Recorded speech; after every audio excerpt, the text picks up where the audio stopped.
Welcome everybody to a brand new Blu-ray and DVD out and about video today, and this week sees a young boy's passion turned into a lifetime of filmmaking in The Fabelmans, hitting store shelves along with the Disney animated adventure A Strange World, the comedic remake House Party, and Shout Factory is releasing a Blu-ray edition of the 1993 Donnie Yen classic Iron Monkey, plus much more. So let's go see the deals, exclusives, and we are at our first location, Walmart. So let's go in and see what they got. All right, everybody, we are in at Walmart under the new releases, and yes, Physical Be Love is on display yet again. Let's dive in, shall we, with the unknown, the mysterious world of Strange World. Yes, the Blu-ray DVD digital for $24.96, the DVD for $19.96. Ah, yes, the adventurous Clade family. Yes, full of adventure and non-stop action. Well, until they just decide that they've had enough of each other and go their separate ways. Family is one hell of a pain in the ass, isn't it? Oh, it truly is, man. Now, I got a chance to watch this on Disney Plus. Okay, I gave it a chance because I had heard not great things about this movie, man. It was in the box office and people had a chance to go and see it, and quite frankly, nobody really wanted to. Dude, it flopped, and it flopped hard. Like, for a Disney movie, that was kind of shocking, not gonna lie, man. And so I'm like, God, is it that bad? Really? Disney? Oh, come on. I mean, it seriously can't be that terrible, folks. So I had to watch it for myself. I had to see what it was all about, good, bad, indifferent. I had to check this thing out. And at the end of the day, once I ended up, stopping the movie, I kind of thought to myself, well, they're kind of right. And yet they're kind of wrong. I mean, it's not really great, but it's not really all that terrible either. So it's kind of middling, in between, I would say. I mean, basically, it's this father and son adventure duo, and everything's getting really treacherous and dangerous, and the son is like, look, we have an opportunity to use this energy source that we found, and it looks like it could really help our community and our people, but he wants to go on, the father does, and they basically have a parting of ways. And many years later go by. He's now a fully grown man, and he's a farmer, and this great resource that he's found everybody appreciates and loves, and he's a hero. However, that power source is slowly dwindling and dying mysteriously. They don't know the reason why, so they have to go exploring and find out the real reasons why and try to save the power source and their town once and for all. And oh, by the way, well, they happen to find the father so many years later, and the whole father-son rivalry thing, yeah, that doesn't go away so fast either.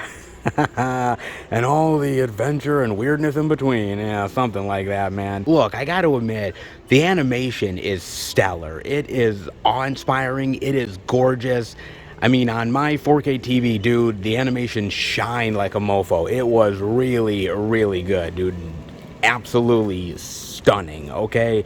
And the voice acting is very well done. I mean, Jake Gyllenhaal is really good. Dennis Quaid is great. A lot of the really wonderful actors that did their parts, they do the voice acting fine, okay? So there's nothing wrong with the animation or the voice acting. Everything is good.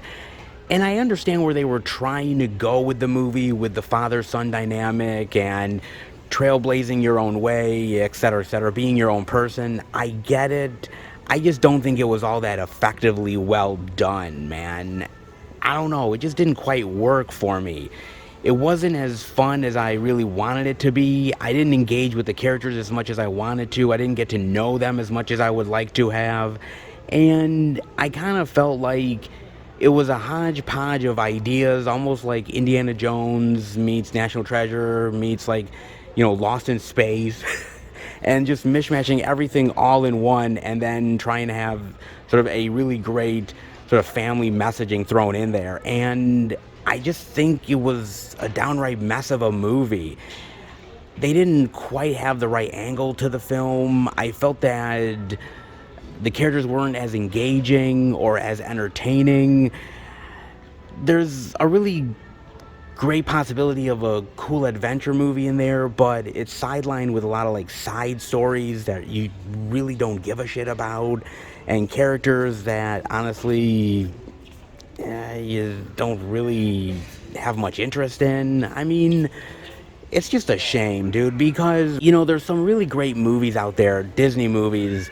You look at something like Toy Story and Beauty and the Beast and Little Mermaid and Moana, all those ones, and they're all fantastic because they tell a very simple story in a very extraordinary way. And this one just felt like it was throwing everything in the kitchen sink in, and it didn't quite honestly work. And that's a goddamn shame, man. Like I said, I like the idea of the messaging. I like the idea of the adventure aspect to it, but I just didn't think it really clicked with me altogether. There was something that just didn't feel quite right with the movie, dude, and there was something lost in translation.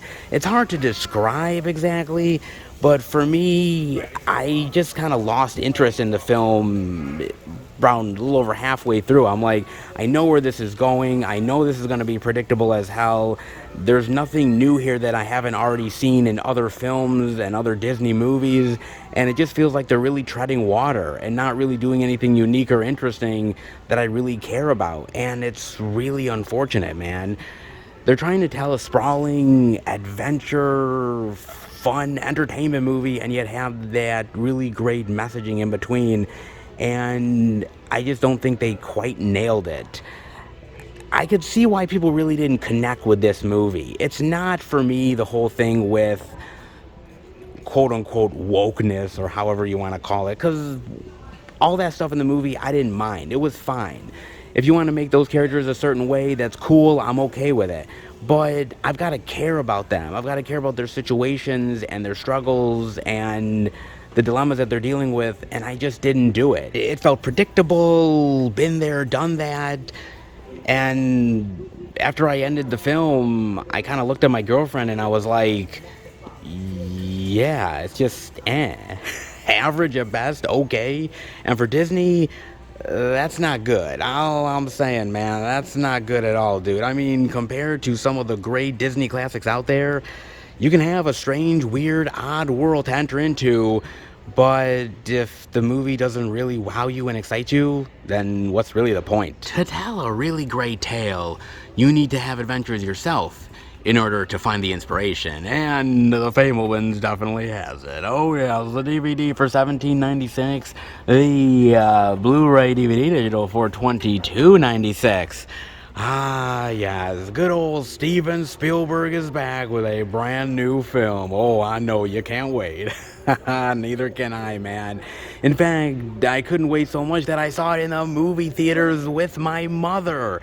Yes, we have that yearly tradition where on Christmas we go see a movie and eat Chinese food. And, well, that's just what Jews do.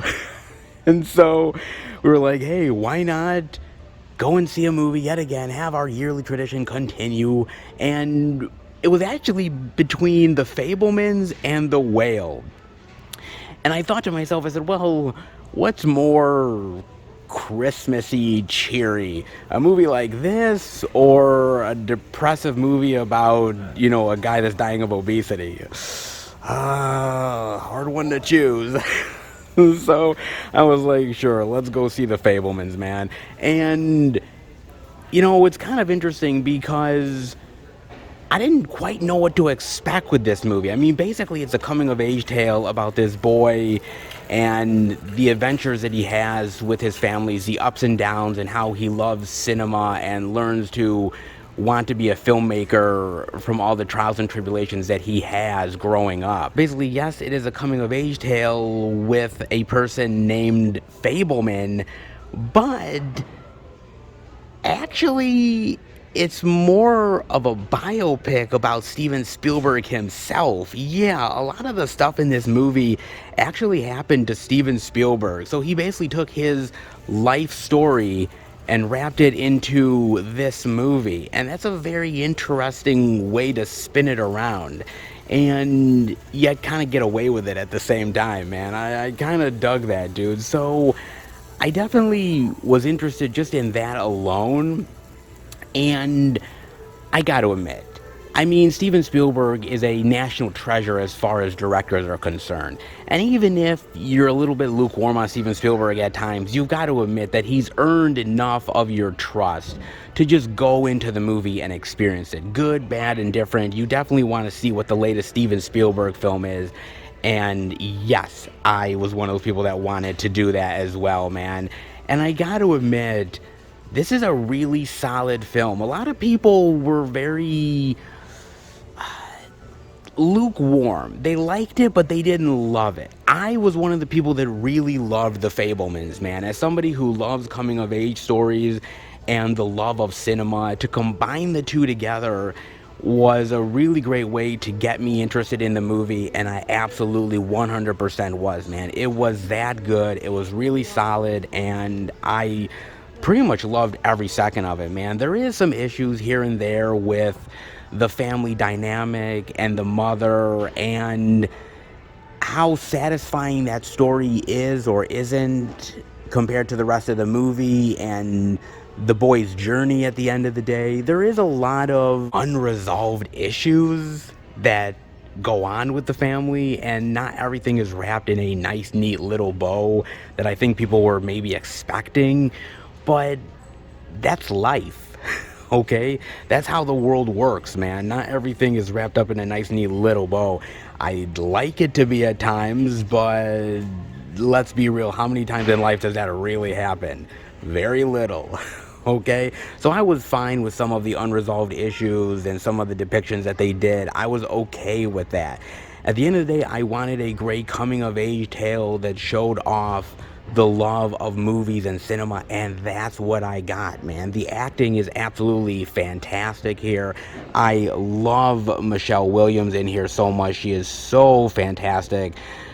Just a absolute ray of unpredictable sunshine that I really dug in the movie, man. You don't know sometimes what emotion you were going to get next, whether you were going to laugh or cry or be frustrated. There was so much greatness that she was showing on screen. She did a phenomenal job. So did Paul Dano, who played the father. He is very stable, very steadfast, and somebody who, out of the two of them, is really keeping the family together, but yet trying to encourage this boy and put him on the right path. And I really loved that a lot, man. I thought that was great. I thought he did a fantastic job with that role. Even Seth Rogen, man. Seth Rogen, who plays sort of the pseudo uncle, not really an uncle, but more of a friend of the family, and just what he was able to do with the small role that he had, man. He was absolutely dynamic and heartfelt and yet devious at the same time, and I loved everything that that character did. And you know, look, sometimes he's good, sometimes he's bad. I happen to really like Seth Rogen, but he's not really the most dramatic actor in the world. But in Steven Spielberg's hands, yeah, he pulled it off, man. He really did. And the directing is solid. I mean, as always, Steven Spielberg brings it in his own great Spielbergian way, I suppose you want to call it. And he knew that this was a lot of his younger life story. He knew that what he was putting on the screen was very emotionally resonating for him. So of course he wanted to get it right. Of course he wanted to give the right nuances and emotionality and structure to it. And he succeeded. And it was really great, really well done. Everybody is solid in this film. The cinematography, the acting, the directing, it's very precisely well done. And that's Steven Spielberg for you, man. And it was also emotionally satisfying at the end of the day, man. Emotionally exhausting, yeah, you could also say that too. Just the idea of this family and growing up in these difficult times and moving constantly and making new friends and your personality changing as you get older and finding out secrets about your family. And I really dug the emotional and very personal journey that this character had. Well, Mr. Spielberg, technically, but sure, we'll just say the Fabelman just for the fact of the story itself. But I really felt for him and understood him and related to him. And I think I did because, look, when you're younger, you idolize your parents. Those are your protectors. And you have a lot of fun with them, and it's lighthearted. And as you get older, you get a little bit more jaded by life and school and all kinds of things out there, girlfriends, you name it, and you start to see your parents very differently than what you did before, and that affects you in many ways, man. And at the same time, the passions that you once had might not be your passions when you get older, or they may fade away and reignite over time. Like, that happens to all of us, and this is extremely relatable, man. It truly is. There was a great, satisfying, emotional ride, a really great journey about this young boy and his parents, and how everything was really great on the surface, but underneath was absolute chaos, and trying to manage that, not as easy as you might think, man. It's extremely personal for a lot of us, and we've gone through those. I've gone through them, and I loved what Steven Spielberg had to say about this movie, and it's extremely personal for him, and you could see it on every single moment of screen time that this movie had. You can just feel the emotionality and how he really feels like this is a story that he wants to finally tell for himself. It's really wonderful. And on top of that, oh, by the way, the Fabelmans are Jewish. So that was even better, man. My mother and I were in the movie theater, and there was a lot of Jewish things in the film that no one else in the movie theater got, but we totally did, man. There were certain things where we're like, this is great. This is funny, man. And everyone's kind of like, what does that mean? I'm like, it goes over their heads, but it's totally a Jew thing. You gotta be one to know it, baby. You do indeed, man. It was so great. So not only was it funny and charming and heartwarming and just really great from all the technical aspects, but it's emotional and it's personal and it's relatable and it's everything that you want and so much more. Many people might not have loved it, but I definitely did. And hey, Steven Spielberg yet again on his A game. Well, he truly is. Technically, he might have always been, maybe on a slightly lesser level at moments, but with the Fabelmans, he's back in a bad way. And it's good to have a very personal, relatable Steven Spielberg story worth talking about and showing off. And this one absolutely delivered. In order to lead to salvation, you need to pave a road of death and destruction. Said no one ever. But apparently for this guy, he's definitely taken it pretty damn far, man. Savage salvation, payback is dirty. You bet your ass it is, baby. The DVD for $12.96. Ah, yes. Jack Houston, De Niro, Malkovich. Why the fuck are they in this thing? Jeez, man. They gotta have gotten paid a pretty goddamn penny to be in this bitch. Holy shit.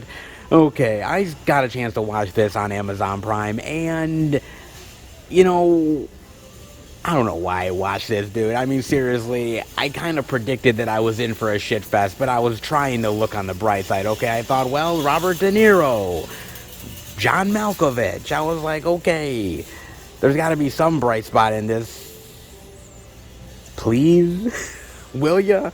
Oh, man. Basically, Jack Houston plays this guy who's a recovering addict, and he's with his girlfriend that he loves and cherishes, and he's trying to get her off the sauce, right? And basically, the movie, sort of the first half of the movie, or even over half of the way through, man, is all about him trying to help her kick her bad habits and living a very wonderful and pleasant life with her, and oh, everything is wonderful and great, and we're in love, and it's happy times. And then he just ends up seeing her one day and comes up to her, and, well, she's dead. Damn. Shit. She back on the sauce? Oh, fuck. Seriously? Oh, man. And I guess she took a little bit more than she was supposed to, and she did. Ooh, and honestly, well, if your girlfriend ended up dying from drugs and OD'd pretty badly, yeah, you'd want to kill some motherfuckers too. Let's be real, man. You really would. And boy, he is going after them all. The drug dealers and the kingpins and the overlords, man. He's taking them all down.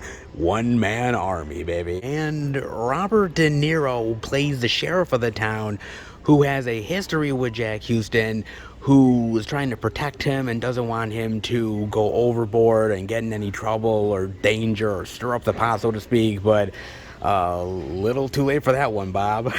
And of course, John Malkovich here as one of the family members that is trying to cope with the death and deal with Jack Houston at the same time. And all twists and turns and terrible action involved. Oh my God, man, this movie was fucking boring. Oh my Lord. Jesus Christ, dude. Like, for over half the film, I kept saying to myself, are we going to get some sort of action film in this thing? Because I thought it was supposed to be an action movie revenge flick.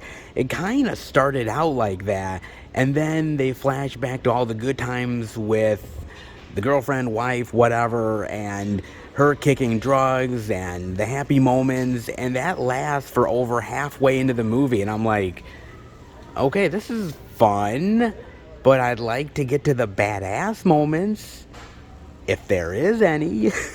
I'd like to. I mean, think about this, right? If you watch John Wick, all right, and over halfway through the movie, John Wick was continuing to play with the dog, okay? And over halfway into the movie, they finally kill the dog, and then you only have maybe 20 minutes left of the movie, and that's when he starts kicking ass, and you're like, it would have been nice had they started that shit a little sooner, don't you think? That's kind of how this movie is, man. Except even Keanu Reeves as John Wick playing with a dog would be a hell of a lot more exciting than this piece of shit. Holy hell, man. I mean, you could tell that Robert De Niro is here for a paycheck. You can tell Malkovich is here as well, man. They do not give two shits at all. I mean, Jack Houston is trying to be fair. I mean, he's trying to look badass and rugged and, you know, Ravenga, you know, how he would do with his, oh, I'm gonna get everybody that wronged me. He's really trying, but man, he ain't getting no support in this bitch whatsoever. Dude, he really isn't, man. And the action is so piss poor, dude. You can barely see what's going on at times. Such quick cutting. I hate that shit to the nth degree, man. And even when they finally get to the big, like, drug lord kingpins that he's supposed to take down, you know, Scarface this isn't, because I don't know if they rented out a treehouse or just built it themselves, but that's pretty much where the kingpin drug lord lives. All right, and I'm like, wow, okay, go to the Home Depot, get some plywood, and have at it, baby. Like, wow, man, seriously? Okay, man, that's what we're doing with this thing. You know, look, man, it's just lacking excitement and adventure and danger, and I just, like, for the last 20 minutes I was like, this was okay. If this was all the movie, I might have been somewhat satisfied, but it goes by so fucking quick, and Jack Houston is barely intimidating as it is, and you're trying to push him as this sort of badass action hero on us. Dude, that shit doesn't work. It really doesn't, man. I actually buy more Robert De Niro still being badass at his old age than Jack Houston will ever be. I mean, my God, man. It's just rough of a watch. And even towards the end of the movie, like when you defeat the drug lord kingpin, there's still this element of surprise when somebody that you thought you could trust is evil? Was the one that actually gave her the drugs? Oh shit. And I'm like, Who the hell couldn't see that shit coming? I mean, my God, man, it's coming a mile away, man. It's predictable as shit. It's dull as hell. Even the standoff stuff between Robert De Niro, I just could care less about. I mean, two limp dick motherfuckers holding a gun at one another. You knew it wasn't going to be anything dramatic or interesting. You knew they were going to draw down. I just thought to myself, like, man, this is just paint by numbers, straight to DVD garbage. It's the same shit with fucking Bruce Willis, but at least with the Bruce Willis stuff, I kind of get it, because he's got aphasia, and he's trying to get money while he's getting out the door. But what about De Niro and Malkovich? Seriously, man, these guys are legends, and they're in this shit? Oh, man. I could see John Cusack. I could see Emile Hirsch. I could see Jean-Claude Van Damme, Steven Seagal. Well, yeah, that's a no-brainer. But De Niro and Malkovich? Oh, my God, man. Let's forget this movie even ever existed, because my man Malkovich and De Niro is so much better than this. Hopefully they got a good paycheck, because, well, that's all they got out of this, because it definitely ain't a good movie. That's for damn sure. Savage Salvation? Yeah, more like Savage Boredom, because that's all you're getting out of this bitch, dude. Seriously, I think my girlfriend had to wake me up so I could finish the goddamn movie.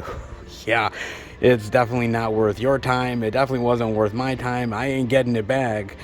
The only thing I can hope for is maybe better in the future, but if this is what the future holds for these fine, accomplished actors, then consider me just done, dude. I'm over it. I'm just over it, man. I guess give me a bad Bruce Willis straight to DVD flick any day of the week, and that's saying something, dude. Payback is dirty, and man, this movie definitely did me dirty all kinds of motherfucking ways. It's time to get on the come up with, well, the come up of a DVD for $12.96. Look at this. Ooh, directed by Sanaa Lathan. Jamila Gray, Divine Joy Randolph, Lil Yachty. Ooh, boy. This is going to be great. Jeez. Okay. Not that I have much faith in him. And oh, Method Man in this bitch as well. Get out of here. It'll have you rooting the entire way. Well, that's what they say. Brianna Jackson, 16-year-old gifted rapper, pretends to take the battle rap scene by storm in order to lift up her family and do right by the legacy of her father. Local hip-hop legend whose career was cut short by gang violence. Oh, okay, yeah, goes viral for wrong reasons. Okay, yeah, one of those sort of, chicks who's coming up from the streets and wants to become big in the industry, and once she does, all these complications happen. There was one recently that I talked about that didn't quite end up so good. Yeah. God, that was terrible. I'm not saying that this is going to be as bad as Taurus, because that was downright disappointing, embarrassing. I don't know what you want to call it, but it's fucking bad, dude. I'm not saying this is going to be as bad as that, but I think from now on I'm going to be a little bit more pickier and choosier about the whole, superstardom, troublesome thing. Could be good, could be bad. If you guys know anything about it, let me know. I like Sanaa Lathan as an actress. Not sure about a director. It looks like an interesting story.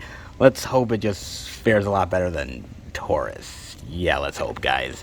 Let's hope indeed, man. Well, from gifted rap women to people who don't know when the party is really over. Oh, In-House Party, the DVD for $17.96. Oh, man. Oh, this wonderful, joyous film that, no one would ever say. Oh, man. Okay, so I got a chance to watch this on Amazon Prime, all right? I watched it, well, because I was kind of curious, actually. I am a fan of the original House Party, man. Kid and motherfucking Play, dude. They were great back in the day. I loved them, man.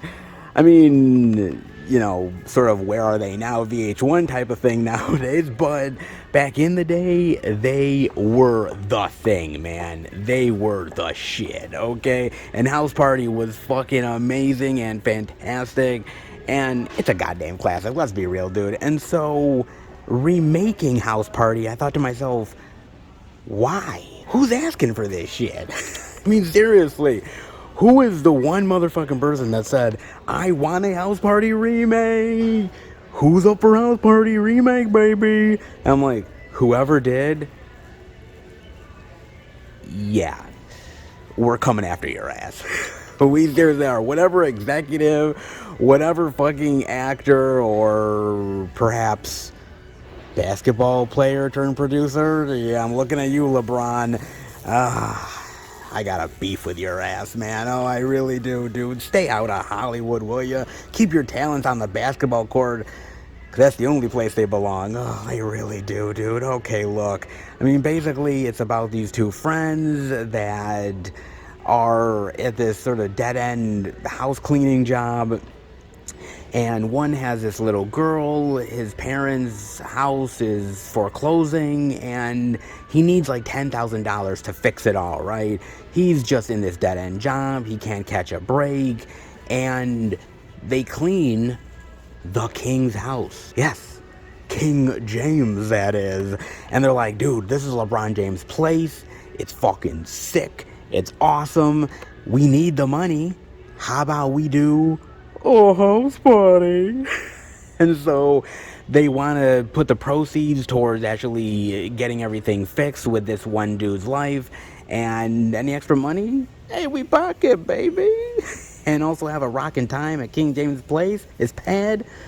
Sounds like a good time to me, baby. So all the complications and the hilarity, or well, the so-called hilarity, because to be honest with you, there ain't much in this bitch, and all the wild partying, even though there's really not much of that either. Actually, what was the point of this fucking movie, now that I think about it? Because this was just a lame excuse for a remake. Every single thing in this movie is half-assed. Whether it's the acting, or the jokes, or the party itself, nothing is really exciting. I just kept scratching my head like, this is what they call comedy these days? This is what passes for that? 'Cause, dude, I mean, if they were trying to one-up House Party, they fucking failed like a motherfucker, dude. I mean, this is the most lamest ass party I've ever seen. Even my grandmother would be like, that party's lame, yo. Yeah, Granny, I agree. I agree with you 110%, because this shit is boring as hell, man. I mean, it's got the DJ, it's got some okay house music, some good-looking chicks dancing, but I can get that in any fucking party type of movie. What else you give me? How wild is it? Oh, well, we've got a weed-smoking koala. Okay, that's kind of a start. Anything else? Well, that's all we got. But the weed-smoking koala is pretty cool, right? Not really, unless it's doing some kind of tricks. Oh, it's just sitting there and got the munchies? Like everyone else. Yeah, typical. Oh, man, it's got nothing interesting. It's got nothing new to say about party movies. It's just the same drivel, just updated to modern times. That's it. But it's not clever. It doesn't have any interesting characters. It's not as charming or as funny. I mean, I've always said this, right? The biggest sin a comedy can make is that it's just not funny. And this is one of the biggest sins of all, man. I kept sitting there like, dude, are we gonna get some really great, crazy party moments that I can laugh at and be like, whoa, this is some crazy, wild shit? No, nothing. I just kept sitting there like, dude, all this is basically partying at King James' place. That's all it is. They've got nothing else. All they have is the novelty of LeBron James' mansion and partying there.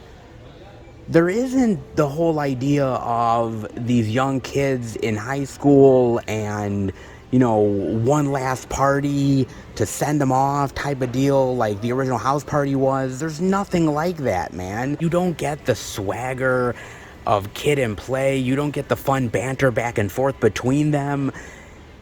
It's just these mundane actors just basically reading their lines and not giving it any type of excitement or entertainment value, and you get a few rapper cameos, whoop-de-friggin-do, and that's all you get, man. That's it. There's nothing interesting about this movie at all. It's just mundane. And if you're going to update it to 2022, 2023, whatever, if you're going to do this, man, then you got to at least bring it, man. If you're going to try to outdo House Party, you need to actually do your due diligence and actually make a movie that's so fucking wild, so fucking insane, that every person is like, dude, this is what I'm talking about, man. This is House Party, yo. But no one's doing that, dude. I've seen so many reviews and everybody says the same goddamn thing. This is terrible. This is limp dick. I mean, seriously, when this Jew could probably throw one hell of a party more than these people, that's saying something, alright? Because I gotta admit, I ain't that exciting, folks. Alright? I mean, damn, I could put on some, 80s music and maybe some nice Kool-Aid. Maybe a piñata? Eh? I mean, geez, even then would be a hell of a lot more exciting than what we got in this piece of shit. Oh, Lord, man. And the thing about it, the worst thing, guys, is the fact that all of the good parts of the movie are in the trailer. I'm dead serious. The weed smoking koala, some of the jokes early on in the film that actually kind of work, yeah, they're all here. The trailer gives it all away. So the rest of the bad parts of the movie are the other hour and 40 plus minutes of the film. Oh man, yeah. Go figure, right? Oh, dude, that is a bad sign, man. That's a bad sign indeed. When all the good shit are in the 2+ minute trailer and then the rest of the movie is crap, that ain't saying much, okay? Just imagine this, right? You have a house party movie where you get to see, a little bit of the house party, but not all that much. And then they go and visit the Illuminati. Yeah, they literally go to an Illuminati party with like Mark Cuban is there and Kid Cudi and what the fuck is going on? It's so weird. And then they have a basketball game with LeBron James in order for them not to go to prison, and you know how that shit's gonna turn out. I mean, come on, man. That shit is fucking lame as hell, dude. I mean, you get everything else in this movie but the fucking party itself that, oh, by the way, is the name of the fucking movie. I mean, the party should be the spotlight of this film, but no, we have to have the whole basketball games with LeBron James because, why not? LeBron James is a producer in this movie, and his production company is making this film, so we gotta have him in this bitch. And apparently the Illuminati, because the Illuminati is funny? Really? I don't know, but apparently it is, somehow, some way. I guess nobody forgot to tell them that it wasn't, though, so sure, have at it. And in fact, nobody forgot to tell them that this movie was supposed to be funny. Yeah, they probably should have mentioned that. Oh, man, and don't even get me started on LeBron, man. I mean, there's literally a moment early on in the film where his holographic self is literally trying to tell him that he was good in the movie Trainwreck, that he got praised by some critics. If literally your holographic self is trying to tell you that you're a good actor to up your confidence, then you're not very good. Okay? I'm just saying, dude, we all saw that Space Jam movie. We know your talents, LeBron. You can quit it while you're not ahead, will ya? Oh, man. Dude, I will take House Party 3 and House Party 4, and I don't really even like those two movies, okay? Those movies are a hell of a lot better than this piece of shit will ever be. This is a reason why I hate remakes. They just don't do it as well. They just can't pull it off, man. There's something about that old school 80s, 90s charm that just doesn't get replicated. And yet this is another in a long line of terrible remakes that should have fucking died on impact. Oh, man. Just like the movie, it's a lame-ass party, man. And you could probably have a better party by yourself, smoking weed, and watching the original movie, because that would be a hell of a lot better time than this will ever fucking be. Lame is an understatement. This thing is downright embarrassing and pathetic, and deserves to basically be run over countless times. and never seen or heard from again. Let's just pretend this movie never even existed, because the original, this never will ever touch. Not even in a million fucking years. Oh, God, that is for damn sure, dude. Oh, man. This house party needs to get shut down, and all these motherfuckers, including you, LeBron, need to get arrested for poor taste. That's for damn sure, dude. But hey, at least Walmart had the physical media goodness, the physical media love, and that is definitely worth something to celebrate. And not bad indeed, baby. You definitely gotta dig it. Along with seasonal goodness too. Ooh, and it looks like we're completely skipping St. Patrick's Day and going straight into April. Yes, Easter season, folks. But then again, to be fair, how many really great St. Patrick's Day movies is there ultimately? So I kind of see why you skip it. All right, no hate towards St. Patrick's Day, because I love the Leprechaun like a motherfucker, but let's be real, yeah, it just doesn't hold a candle to Easter. It really doesn't, man. Let's dive in, because you know we're getting a lot of faith-based goodness considering Easter, man. I mean, you get the Faith and Inspiration 10-movie faith collection, I Can Only Imagine, which, by the way, I actually really do like this movie, man. I actually was really entertained and really dug the story and the characters and like the faith-based angle. I thought that was really good. The Shack was alright. Grace Unplugged, never seen, but nah, probably not a big fan of that, most likely. Greatest Story Ever Told, of course, Jesus. Hop. Well, Hop was alright. Hop wasn't bad. I mean, you got The Dog Who Saved Easter. Oh my God, what is this? Who Saved Easter? Who's in this, man? Dean Cain? Mario Lopez? Boy, this is a real winner. Oh, man. Okay. Yet another one for the family. Have at it, folks. Oh, my God. Now, then, of course, you got some Nickelodeon goodness. Oh, the Charlie Brown Peanuts. Oh, I love this stuff, man. This is my jam, dude. This is so great. Love that, of course. Broken Road, Forever My Girl, which is not bad. Don't love it as much as I Can Only Imagine, though. Same with I Still Believe. I do like it. Not as good as this, but actually far better than I was hoping for. Not bad. They also have War Room and Courageous. Okay. Probably not my jam either. Hey, you got that whole Kendrick Brothers set. War Room, Courageous, Fireproof, Flywheel, all the hits, baby. Not my thing. But then again, they have this. They have the 10 Commandments, Noah, and Ben-Hur. Oh, that's the new Ben-Hur, actually. And that movie was not good, man. That new Ben-Hur was shit, man. But Noah actually was pretty good with Russell Crowe. I actually really like that movie. Not my favorite Russell Crowe performance, but pretty solid, though. I like how they did the whole Noah Ark storyline. I actually thought that was pretty decent, actually. I mean, they have that. They have Strong Fathers, Strong Daughters. Another one of those faith and entertainment ones. You definitely gotta love that. Veggie Tales for the kiddies. More Veggie Tales. Peter Rabbit. I didn't really love Peter Rabbit, to be fair. I mean, the first one is better than the second one. Just didn't quite do it for me. I mean, Clifford is not bad either. That's a good one for the kiddies, I suppose. I mean, Sing is pretty good. I do like that. That is a better animated one than neither of these. That's good. I mean, you have the Bible. Again, not this Jew's jam. Jesus of Nazareth, same thing. But the 10 Commandments, though, man, I gotta admit, even though as a Jew, this is something I really don't get into, it is a must-watch for any movie lover worth their weight in gold. This needs to be watched, man. It is a great, epic movie-going experience, and at least has to be watched once in your life, man. It really does. It's a very great movie, and Charlton Heston is amazing, so at least worth a watch. That is for damn sure, man.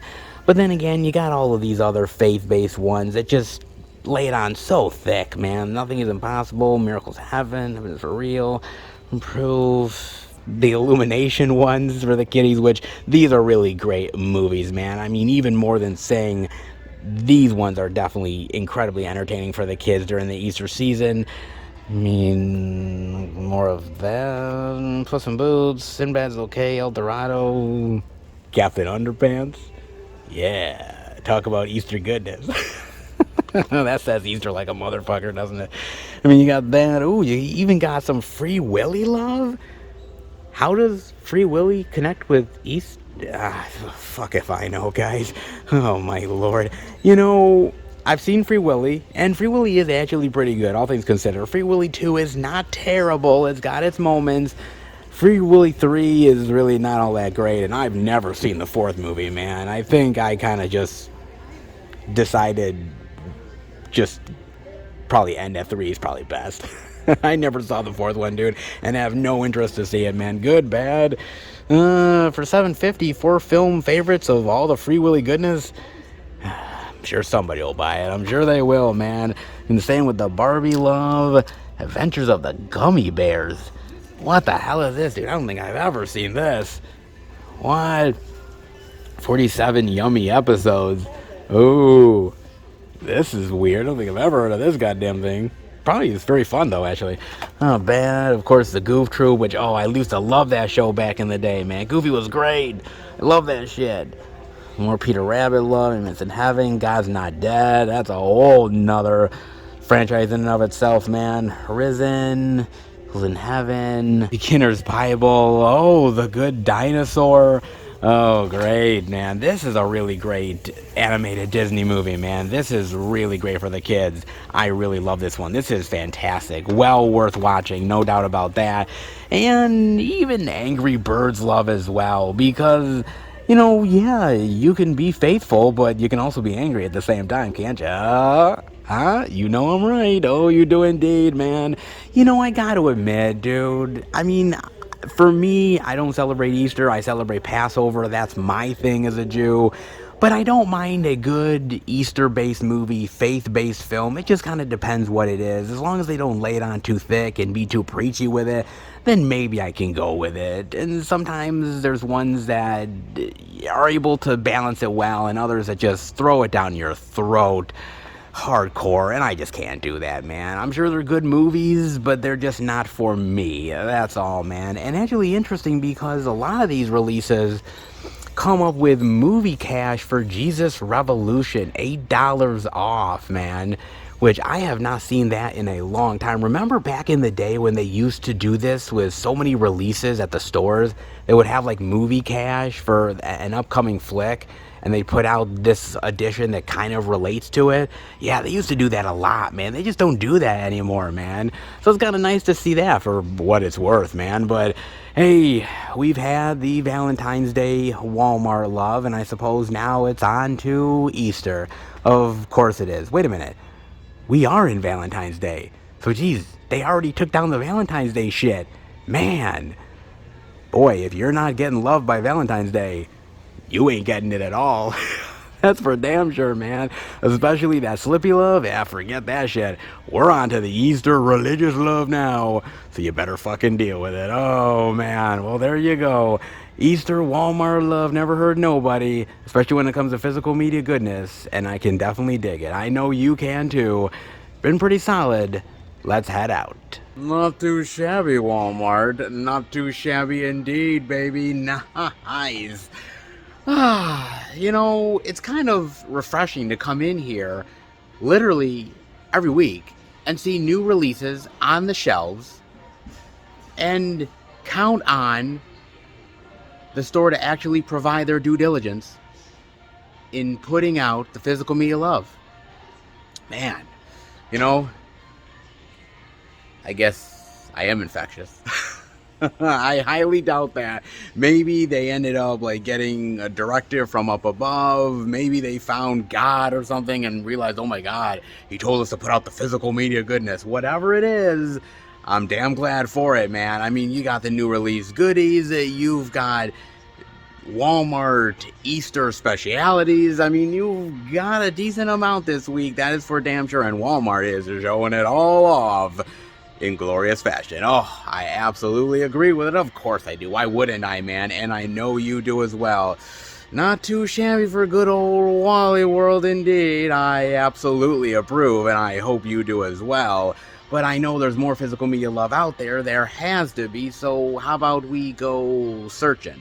All right, everybody. We are at our second location, Target. But before I go in, I gotta talk to you guys about something. And with all these streaming services, with all the problems with cable nowadays, sometimes you gotta know when to hold them. You gotta know when to fold them. And sometimes you gotta learn to deal with yet another issue in the streaming service wars. Of course you do. From the AV Club, Showtime to be swallowed up by Paramount Plus, and shows are already getting canceled. Great. Let's dive in, shall we? Showtime is dead. Long live Paramount Plus with Showtime. Premium cable has lost an icon today, with Deadline saying that Showtime is set to be killed off and replaced with a newly rebranded network called Paramount Plus with Showtime, which, let's be clear, may be one of the worst brandings of all time. They could have called it the Paramount Plus Network. They could have called it the Paramount Network 2 Premium Edition. Hell, they could just call it Showtime. But no, they decided to go with that name. But no, it's Paramount Plus with Showtime, and it's all part of the previously released teased merger between Showtime streaming content and the Paramount Plus library. At some point later this year, the Showtime Network's name will change to that dumb thing. The Showtime app name will change to that same dumb thing, and also the stuff available on the Showtime app will be added to Paramount Plus Premium tier. Speaking of stuff, this rebrand has also claimed a few casualties in addition to the Showtime name. Upcoming Series 3 Women, which has already completed production on its first season, has been dropped. They haven't even released the damn thing yet. Oh my god. Deadline says there has been interest from other networks and streamers though, so it might find new life elsewhere. Also, they've canceled American Gigolo and Let the Right One In, with the former apparently being last nail in the coffin dead, and the latter now being shopped around to other places as well. Worryingly for Showtime employees, Deadline says that a note from boss Chris McCarthy indicated that the company will explain what all of these changes mean for them at the end of February, which does seem a little cruel. But it will involve moving money away from areas that are underperforming and account for less than 10% of our views. Other than these immediate cancellations, we don't know exactly what that means yet, but it does indicate that some more Warner Brothers Discovery HBO Max style belt-tightening is on the horizon for the network formerly known as Showtime. And that network, formerly known as Showtime, is not above some Warner Brothers Discovery HBO Max style cancellations of shows that have already been completed. Of course they are. Oh, from one streaming issue to the next, folks. It's just never ending, isn't it? Oh, man. Oh, it truly is, dude. Okay, look. You know, if it ain't performing, it's done. It's out. And that's not meant to be cruel, dude. It's meant to be realistic, because let's be real, man.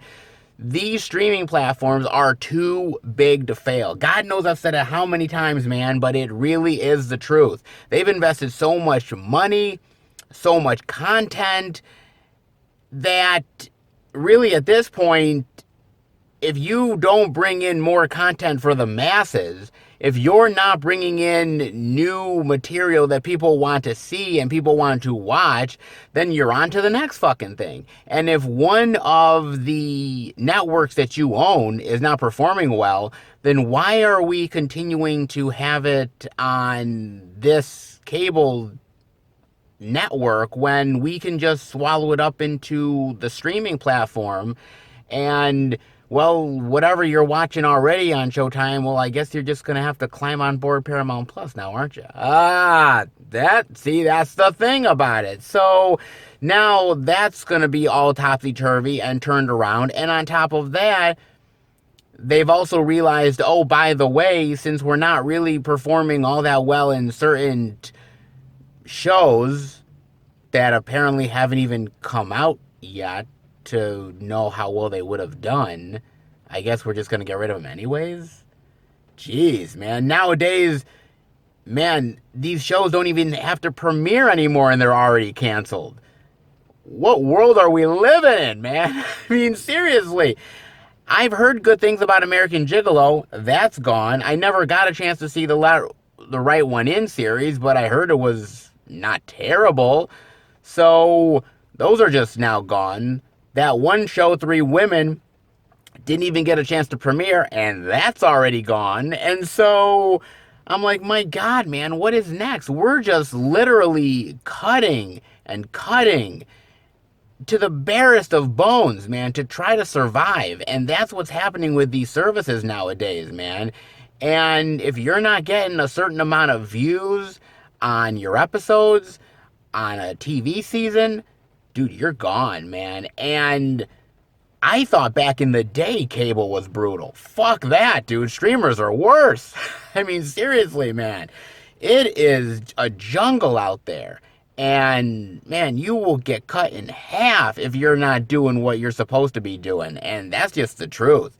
I mean, it's happening with Disney Plus, it's happening with Netflix, it's happening with Amazon Prime, and so on and so forth. And these companies are putting a lot of money, millions upon millions. What am I talking about? Billions of dollars into this content. And again, they are trying to vie for your eyeballs, for your TV and movie watching capabilities. And again, if they're not seeing the results and it's not paying off, they're on to the next goddamn thing.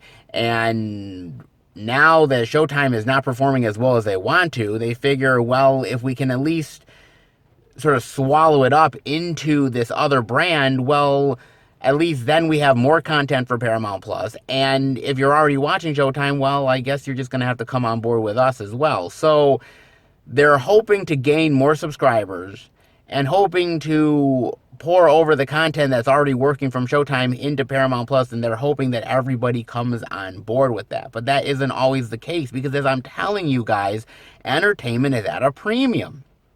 All right, things are costing more money.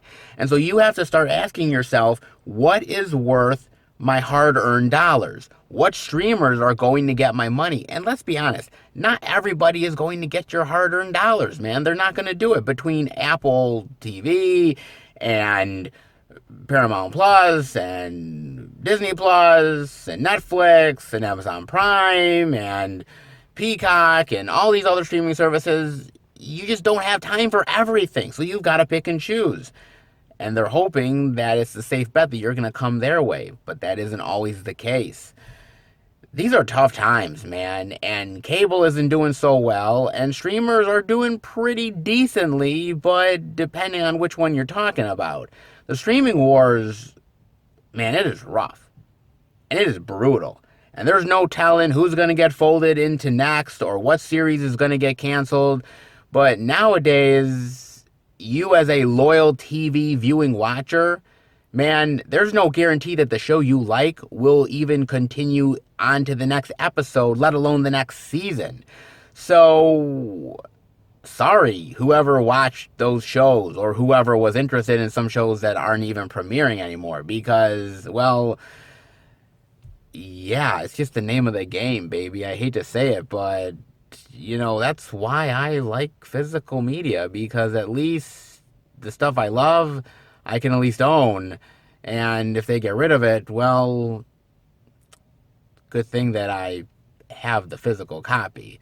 I don't have to rely on some of these other streamers that think it's okay to cancel stuff and just get rid of things just off of their streaming site because they're not working. Yeah. You know, folks, look, I like streaming. I really do. It has its benefits, but when it comes to maneuvers like this, sometimes it makes you think twice. It really honestly does, man. Let me know what you think. Do you think this is a good idea? I mean, if something's not performing well, yeah, you gotta try to spice it up and change up the formula. And I get it, ultimately, but is this the right move necessarily? Especially when you get rid of all this stuff. I mean, things that aren't even coming out yet. I mean, really, they're throwing a lot of spaghetti at the wall, a lot of ideas, and trying to see what works and what doesn't. And in the meantime, they're honestly screwing over the people that they're trying to gain at the same time. Something about that just doesn't seem right to me. What do you think? Definitely let me know, guys. But in the meantime, hey, Walmart has some good stuff. Oh, they definitely did, but what about Target? Perhaps. You never know. But how about we go in? Check it out. All right, everybody, we are in at Target and new release love. I think we got it this week. I think we do. Just a little bit, but hey, definitely something that I dig, so damn glad they have it. Let's dive into... Oh, God, yeah, okay. Well, they can't all be winners. Oh man, the Blu-ray of a Savage Salvation for $14.99. Ah, jeez, man, out of all the releases, you really have to get this piece of shit? Oh man, come on, dude. And you know, I'm gonna be honest, man. I know movies like this shouldn't technically piss me off, but they do. And I think the main reason why they really tick me off as much as they do, even though they really shouldn't, is that I see talented, respected actors like this in pieces of garbage, man. And I'm thinking to myself, dude, if only these actors would just pick better projects, then the world would be better, life would be better, and I wouldn't have to subject myself to this shit. I mean, seriously, man. I'm thinking to myself, Robert De Niro. De Niro! Come on, man. You're better than this, bro. And even John Malkovich. I mean, dude, these guys are Class A actors. They're amazing at their craft. And they're in this, man, this hot, steamy pile? Oh, come on, man. I mean, maybe they needed the paycheck at the end of the day, but really? I mean, look, the truth about it is that Hollywood spits out and throws out actors constantly, man. And as you get older as an actor, unless you're making the big bucks or you're in the Marvel shit, okay? Man, Hollywood don't got any room for you no more. And that's the truth, man. I mean, De Niro is a respected actor. Classic. You know, first ballot Hall of Famer if there was one. And he's even making this shit. So, yeah, that kind of tells you something, man. It basically says that anybody of any stature, of any great acting prowess, is going to be in this shit. And, you know, look, I've kind of learned to just deal with it at this point, but man, some of my favorite actors have went down the straight to DVD and Blu-ray garbage, man. Bruce Willis, John Cusack, hell, even Emil Hirsch, that was supposed to be this really great up-and-coming actor doing amazing projects, Oscar-worthy stuff, and now he's doing straight to DVD crap and garbage that ain't nobody wants to see, bro. I mean, dude, Thomas Jane, Jean-Claude Van Damme, Steven Seagal, but then again, dude, that motherfucker really deserves it, man. He, at least what I've heard, is a real piece of shit. So, okay, some people deserve it, man, truth be told, but De Niro doesn't, and neither does Malkovich, man, and I just keep on hoping that some of them are good, and they never really are. I mean, yeah, some of them are not terrible necessarily, but, you know, seriously, seeing people like this in movies like this just make me think that, man, Hollywood is a brutal-ass place, and even the most respected actors of all time still get put in garbage like this because, well, when Hollywood doesn't want you, well, somebody's gonna take your ass, and clearly it's the straight-to-DVD crowd. Ah, damn, dude, it is, man. Let's hope De Niro gets his act together. Let's hope Malkovich gets his act together. I mean, come on, dude. I mean, being John Malkovich is amazing. Con Air, I can keep on going on. De Niro, Raging Bull, Goodfellas, Casino. Then again, he was also in that Rocky and Bullwinkle movie, I think, so, well, it hasn't always been roses for the dude either. I'm just saying, man. I mean, look, I just got to get used to the fact that some of my favorite actors are going to be in garbage like this. And, you know, just can't help it. I mean, let's be real, folks. Years down the line, 10, 20 years, you may see Henry Cavill in these.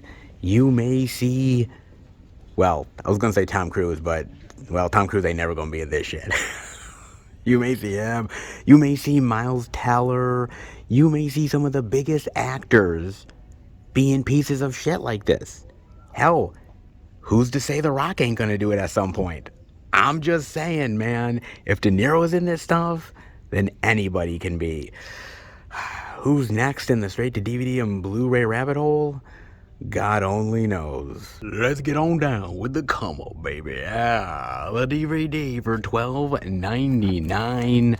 It's interesting that they have this here too, man. I wasn't expecting this over at good old Target. Now, of course, I haven't seen the movie, but knowing that it's one of these sort of fictional, rising to the top of the music industry and then falling down and the complications and the successes of it, I like that idea, and yet at the same time, I'm terrified of it because, after seeing Taurus, dude, that movie was such a piece of shit that I really sort of fear ever wanting to go down that territory again. But then again, it's not like those movies are necessarily bad because there's some really good ones out there. I mean, I talked about Rockstar when talking about that hot piece of garbage, but there's that movie, but there's also That Thing You Do, there's Almost Famous, this is Spinal Tap, even The Commitments from 1991. You remember that movie? It's so good,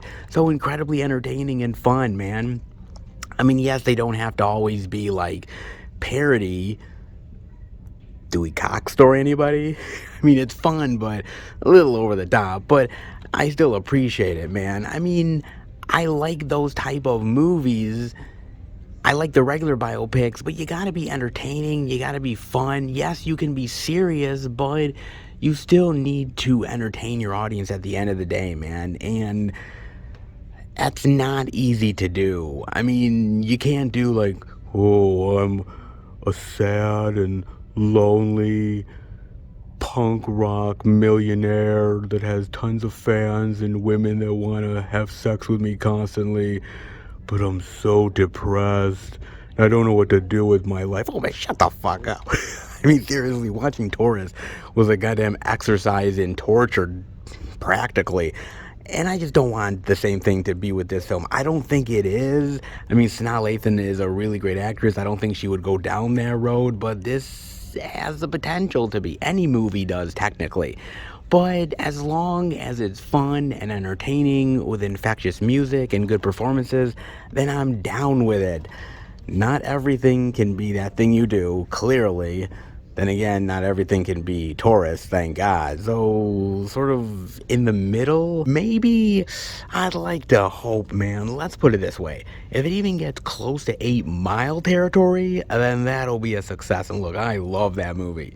Yeah, Eminem can't really act that well, but man, the story is really intriguing, and that guy can rap like a mofo. So, hey, there is that, man. Let's hope this is on the better end of the spectrum. That Thing You Do, Almost Famous, stuff like that. Because if it's even close to Taurus, then, man, I'm not touching this with a 10-foot pole. A young boy's love for cinema leads to a passion for life in Fabelmans. The Blu-ray DVD digital for $22.99. The DVD for $17.99. Ah, yes. Good old Steven Spielberg, who definitely has a passion for cinema. In fact, so do I. Funny enough, we have something in common. Who'd have thought?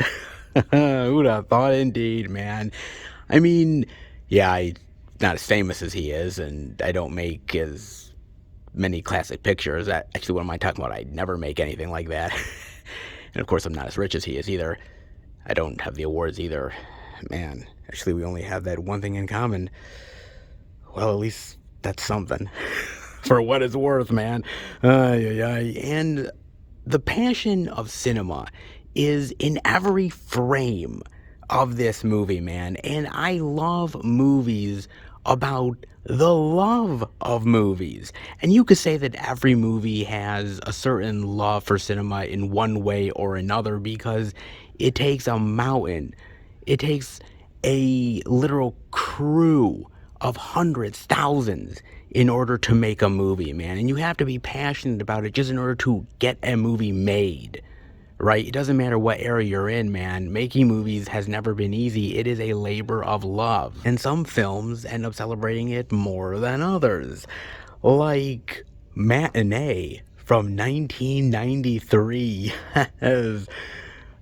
It's a very interesting movie, man. Directed by Joe Dante, starring John Goodman, about this schlocky film producer that's trying to hype up his next sort of B motion picture.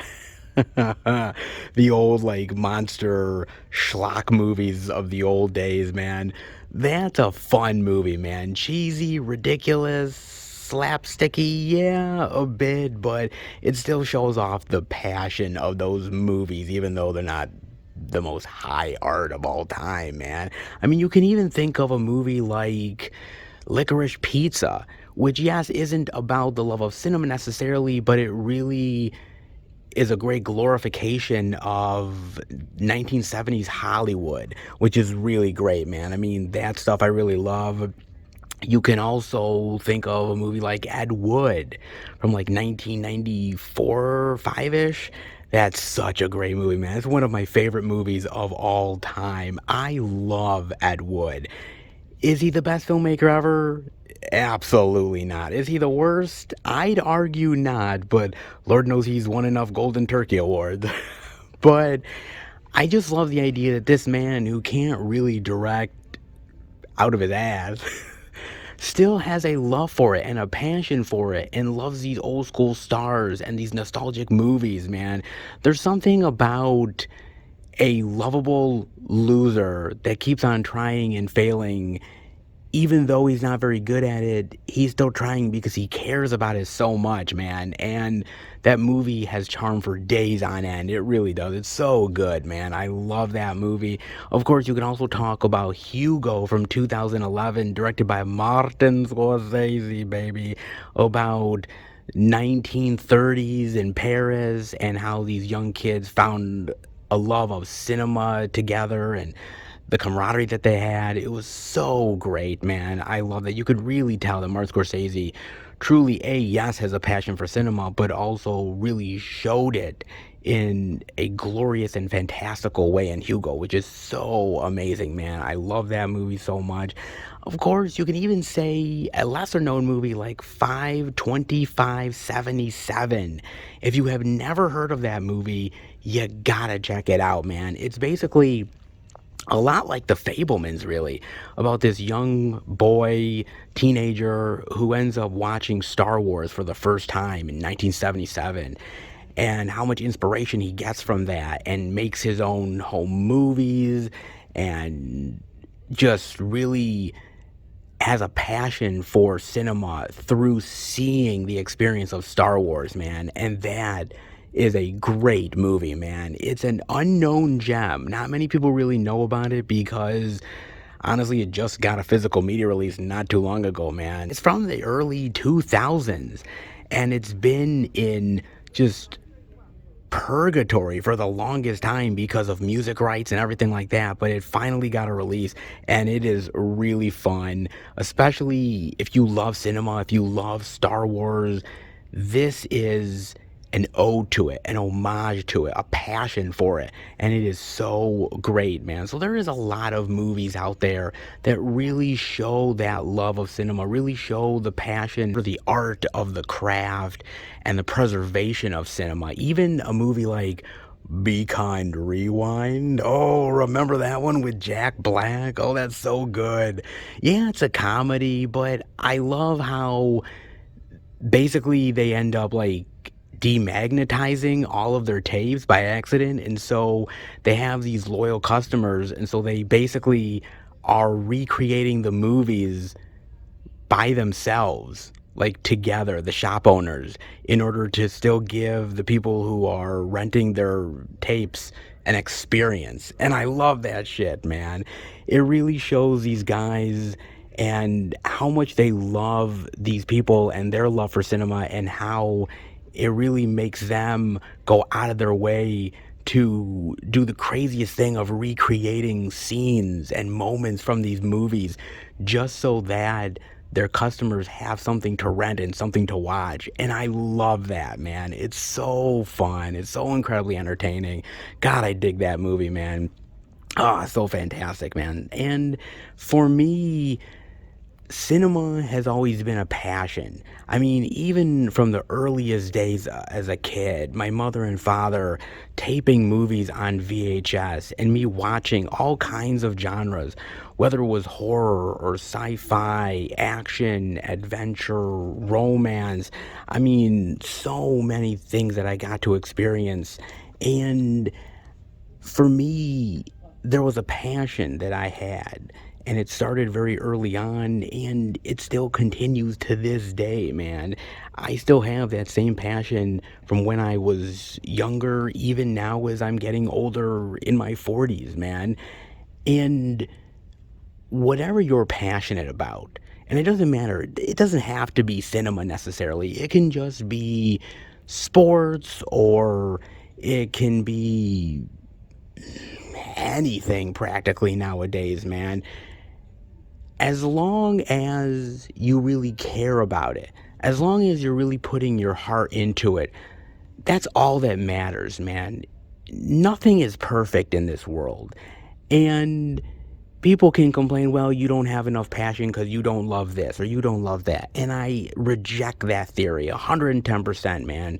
You love what you love. You might not love everything within a certain genre or a certain thing that you like, whether it's collectibles or movies or sports, cars, you name it. Whatever it is, as long as you have that fire burning inside you, that passion, that's all you ever really need, man. And for me, seeing a movie like The Fabelmans and seeing this young boy's journey into a man and the love of movies that he has and how he wants to share it with the world, that's a passion that I share. And that's why this movie really connected with me in a big bad way, man. I grew up as an only child.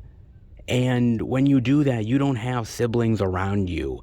And you have to have a wild imagination to keep yourself entertained and to keep yourself busy. And for me, movies was a great escape to do that. It flourished my imagination in the most fantastical of ways. And I can't thank those movies enough. Seriously, I can't, man, because without movies, I don't know where I'd be today, man. I mean, that is my passion. That's who I am. And without it, I mean, I don't know if I'd have an identity. It is me, and I'm damn glad for it. You know, it's not everybody's love, it's not everybody's jam, but it's mine. And seeing movies like this that really show the love and the heart for that gets me every fucking time, man. It seriously does, dude. And as I said earlier, man, people are gonna knock this movie down a little bit. Oh, it's not Spielberg's best, and he didn't do this right. This storyline here. But at the end of the day, dude, it's the passion of cinema that wins out in the end. And that alone makes me love this movie endlessly. There is no doubt about it, man. We can quibble about a storyline here, we can quibble about a performance there, but at the end of the day, a movie that shows off the passion and love for something that I truly care about, that will always be my jam. Oh, it truly will, man. And The Fabelmans is a damn good one. Oh, it truly is. Oh, so damn good. In my opinion, might not be classic Spielberg right now, but in the future, I guarantee it will be. Ooh, at least I hope so, man, because it's just that damn good, man. So fantastic. And, well, I can't say it's really all that fantastic here at Target. I mean, hey, one great movie. Hey, they had stuff, and it is what it is. I'll take it. Clearly. All right, well, I suppose as ever good old Target, hey, something's better than nothing, right? That's what they say. Let's head out. Interesting. It wasn't as good as what I was hoping it was going to be. I'm thinking Target is going to have the physical media law. They are going to challenge Walmart for supremacy. And, yeah, not so much. I mean, seriously, they didn't even have Strange World. And this is Target we're talking about. They're like family-friendly Disney. And they didn't even have that, which says more about Strange World than actually Target. Oh man, but they had a little bit, and I guess a little bit goes a long way. At least they had the Spielberg love.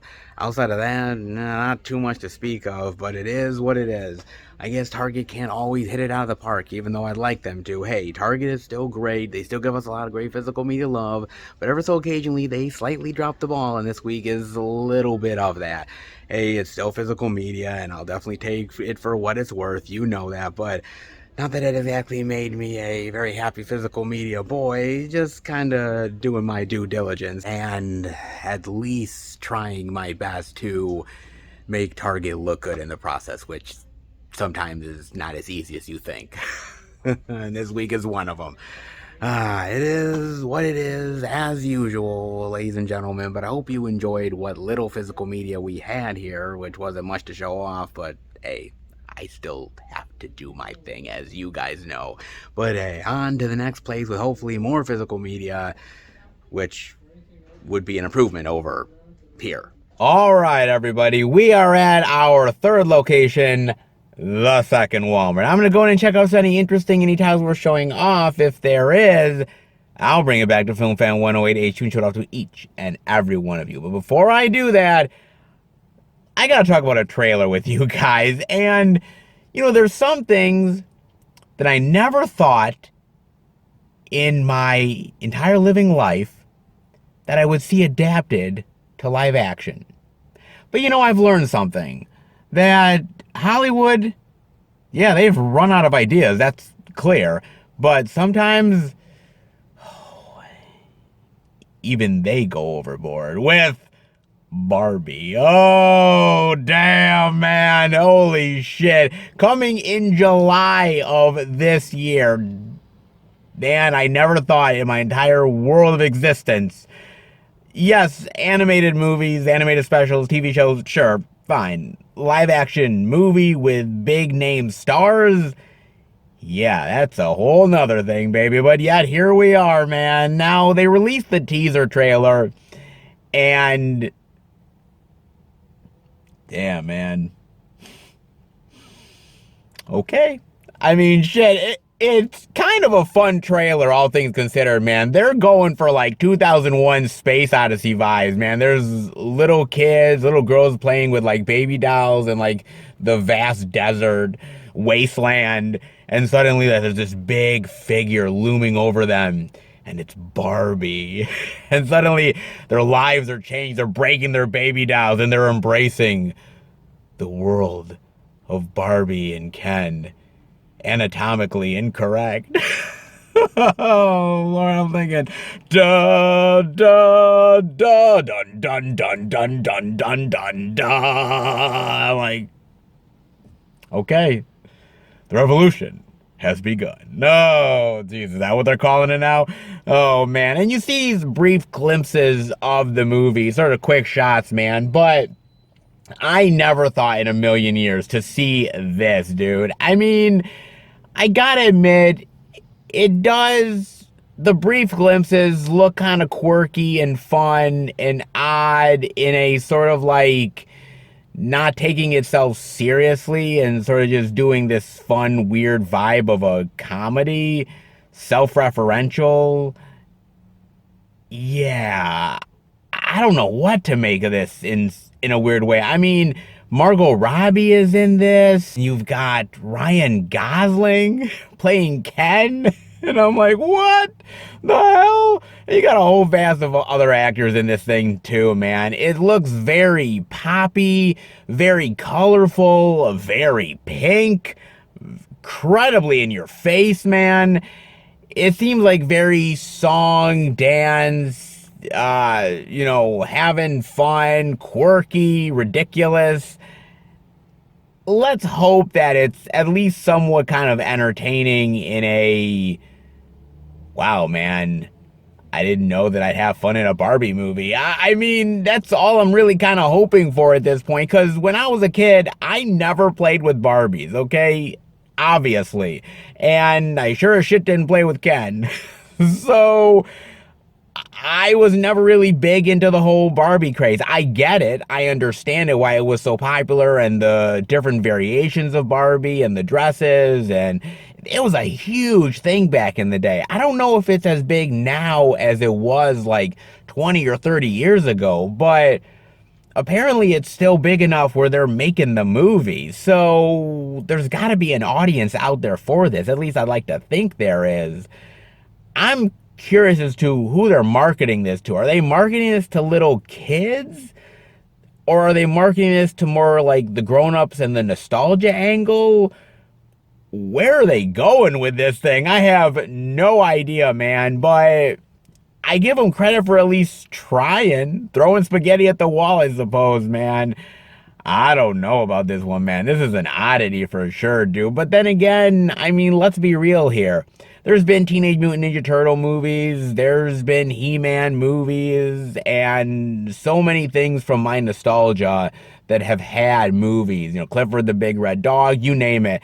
And so I guess at some point this was bound to happen, right? I mean, at some point they were going to make a Barbie movie. I just never really had it in my head that it was actually really gonna happen. I don't know. I just never thought that it was such a hot property to this day that there would be that much of an interest. I mean, I thought if they were gonna make that movie, it would have been like 20 years ago, not now. But look, Margot Robbie looks the part. I saw brief glimpses of Ryan Gosling. He looks the part. Very vibrant, very all over the place, sing-songy. Okay, we'll see, man. I mean, this is coming out right in the summertime movie season, so it's either going to hit big or it's going to fail hard. I don't know which one it's going to be, man, but I got to admit, I'm at least slightly fascinated by this because, you know, I like odd, weird movies, man, and this is one of those ones that's a real conundrum. What do you think? Have you seen the teaser trailer? What do you think of it? Do you think this is an oddity of a movie to be made now? Or do you think this has a real chance of finding an audience and really hitting big? Hey man, I can't predict anything anymore, dude. There are movies where I thought would fail and have hit big. And there's other movies where I thought, man, would be huge, big, bonanza, blockbuster, made tons of money and absolutely fell flat on their face. So I can't predict shit anymore. I'm not even going to try with this one, but it looks kind of entertaining in a very weird and odd and bizarre way. But hey, I'm going with it, baby. What do you think? Definitely let me know, man. But in the meantime, let's hope there's some physical media love at this Walmart. Not quite sure exactly. It's been an okay week for physical media, but may the second Walmart have something worth showing off? Well, let's hope. How about we go in and check it out? All right, everybody, in at the good old second Walmart, and it's been all right for the physical media goodness. A little bit here, a little bit there, but the indie weirdness is yet another thing we're checking out. So I'm here at this Walmart. I'm thinking, come on, we've got to have it. It's been all right. Had its ups and downs for the movie Gold, but I'd like to think that the indie weirdness can turn it all around if they have the goods. And that's the most important part. So do they have it? Well, I'm here to report that we're shit out of luck. I know. It's the truth. They have nothing new at all this week. I mean, literally, it is kind of bare here. And it is quite embarrassing. I'm not going to lie, man. They need to get their shit together. If the other Walmart has, I'd like to hope this one does too. Let's hope they turn it around within the next week or two. Hopefully more physical media weirdness and bizarro to come. But this week, sadly, nada, nothing, zippo, zilch. Crapo, that stinks in a big bad way. But hey, I'm the hopeful optimist, ever hopeful, loving optimist, and I like to think that maybe next week it can be turned all around. Let's cross our fingers, guys. But in the meantime, there ain't nothing to show off here, so I guess we're heading to the next location with hopefully something to actually show off. All right, everybody, we are at our fourth and final location, and hey, it's been all right for the physical media love this week. Not too bad. However, could we always save the best for last? Is a bookstore really the savior of physical media? Well, it is a stretch, but I've seen weirder. You bet your ass I have. But you never quite know these days, so why not we go into none other than, yes, Barnes and Noble's good old B&N, baby, back yet again for the physical media madness, or let's hope. I don't know what they're gonna have. Hopefully a lot, maybe not much. Well, these days you just quite never really know, do ya? So how about we go in and let's see what they may or may not have. All right, everybody, we are in a good old B&N, and is there any new release love? I mean, I'm seeing the same old stuff here. However, just because you search the top doesn't mean the bottom doesn't have some things we're checking out. Oh, indeed. You gotta look everywhere, folks. I've definitely learned that lesson over the years. Nothing's getting past me no more. Oh, indeed it is not. So let's dive into none other than Fabelmans, the Blu-ray DVD digital for $35. Okay, not bad. Then the DVD is $30. Wow. Okay. Hey, coming of age goodness, you know, it costs a bit. It does indeed, man. Oh, the Fabelmans love. And we can't really talk about this wonderful coming of age tale without talking about the man himself, Steven Spielberg, which this whole story is based on. And I gotta admit, it takes balls to direct your own coming of age biopic. I mean, it really does, man. It takes a lot of huevos, baby, to do that. So give him credit, and I think he pulled it off pretty solid, despite some of the complaints that has sort of been lobbied toward this movie. I don't necessarily agree with them, but I think that he did a good job really giving you the emotion and the passion and the entertaining quality of his life as a youngster. And I was engaged all the way through, man. I truly was. And, you know, to me, Steven Spielberg has earned the right to make this type of movie, man. He absolutely has. Because think about it. How much entertainment has Steven Spielberg given us, dude? I mean, Jaws, Close Encounters of the Third Kind, the Indiana Jones movies, Jurassic Park, and so many really great dramatic movies, Amistad and The Color Purple and Schindler's List, among many, many others that he's done, dude. I mean, the first official movie he ever directed was Duel. You remember Duel? You know, the whole one with the truck chasing the guy in the car? I mean, he has always been a filmmaker that has gone for the entertainment value one way or another, man. He truly has, and he does it again.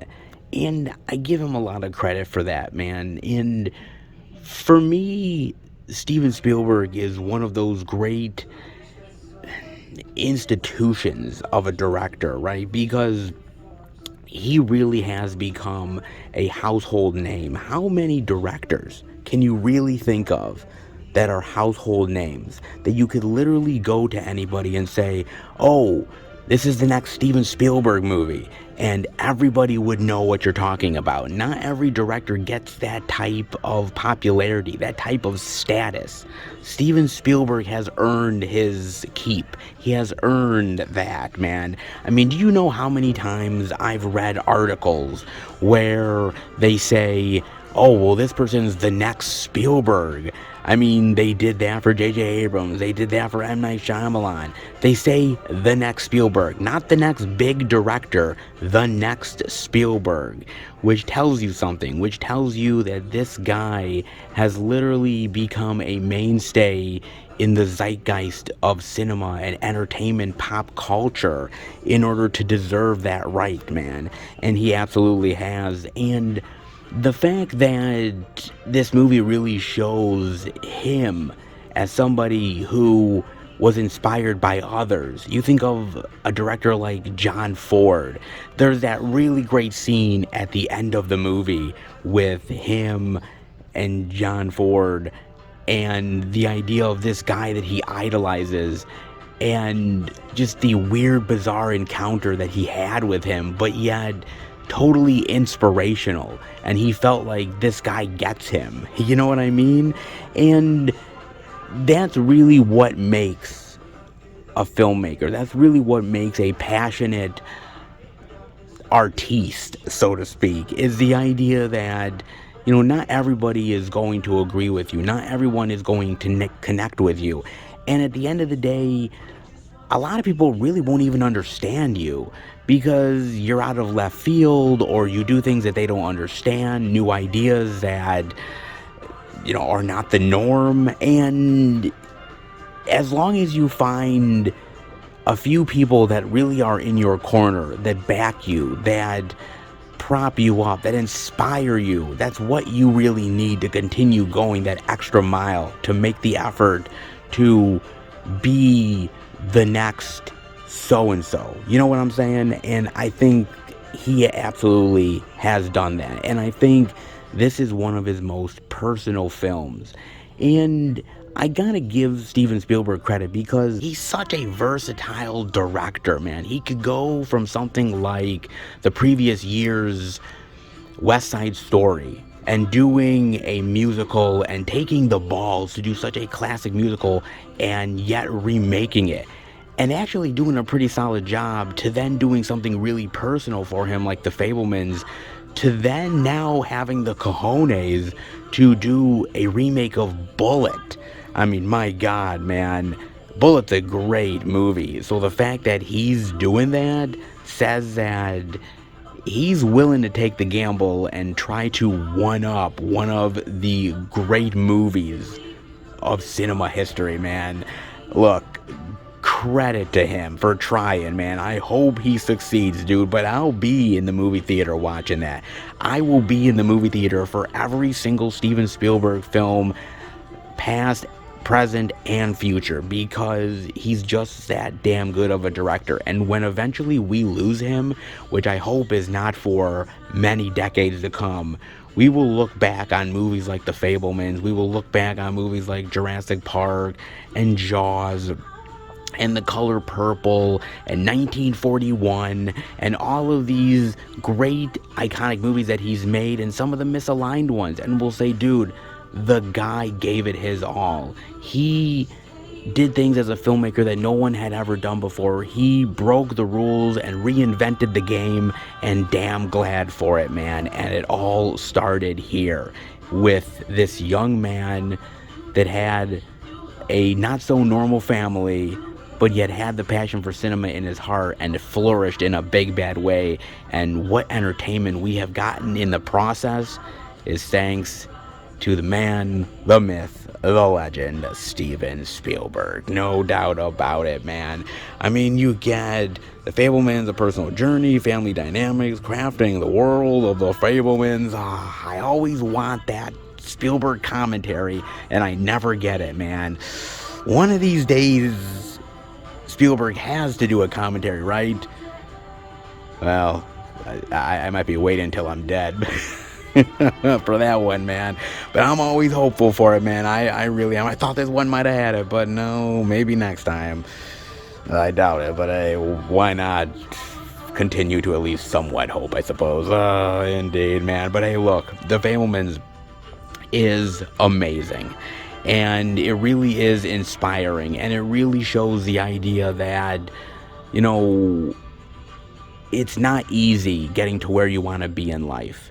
And there is struggles along the way, achievements, yes, but you're going to get knocked around a lot. You're going to get beaten up and criticized.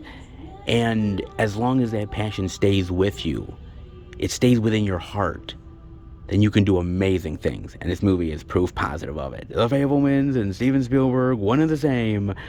And I'm glad we got to see the man behind the myth. Was well worth it. Shame, shame, shame. It was hiding, but we found it. Strange World, a DVD for $30. Nobody said Disney Adventures were cheap, folks. Nobody did indeed, man.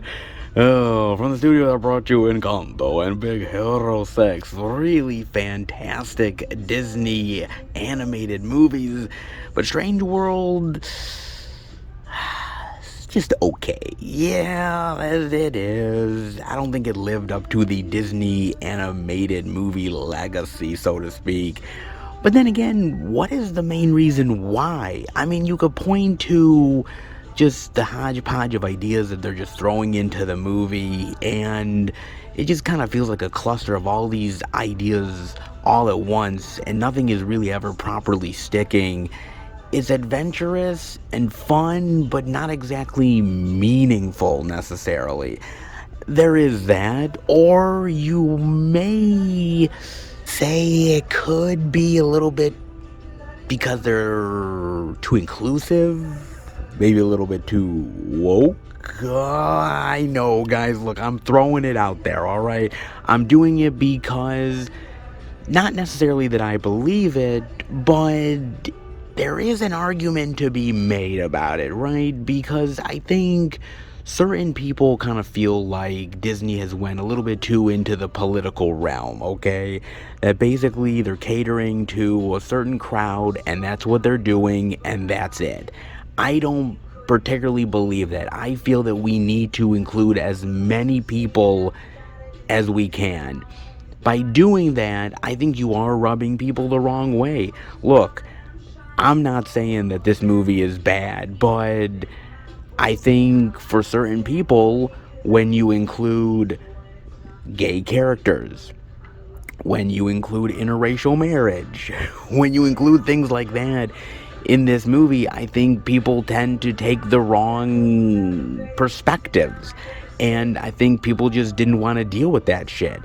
And I think Disney's getting a lot of backlash because of these type of decisions. And it kind of baffles me nowadays, considering, look, we're in 2023, okay? I mean, we should just accept people for who they are, man. I don't care whether they're black, brown, white, blue, pink, purple. I don't give a shit, man. I don't care if you're gay, straight, bi, transsexual. I could give a shit, man. As long as you're telling a really great story, as long as you're a good human being at the end of the day, I don't care, man. We all have different backgrounds, different political views. Let's just stop this woke this and, oh, this is political that. I know I'm preaching to the choir, guys. I know I'm doing it. And I know people are gonna continue to attack Disney for this stuff. I mean, this definitely has a lot of things that certain groups of people just aren't into, okay? And they kind of railed against it a little bit in Lightyear. They kind of did, man. But they really railed against it in this. And I'm just kind of curious where Disney's gonna go with this at the end of the day. How are they gonna manage it? Because it's good to include more types of ethnicities and sexual orientations within your film. I'm cool with that. But you're also end up going to create a backlash against another group that doesn't want to deal with your shit. But again, if you only cater to them, then you're not as inclusive as you should be, and you're not representing other cultures as maybe people would like you to. So where's the balance, bro? I mean, there's literally no balance to anything.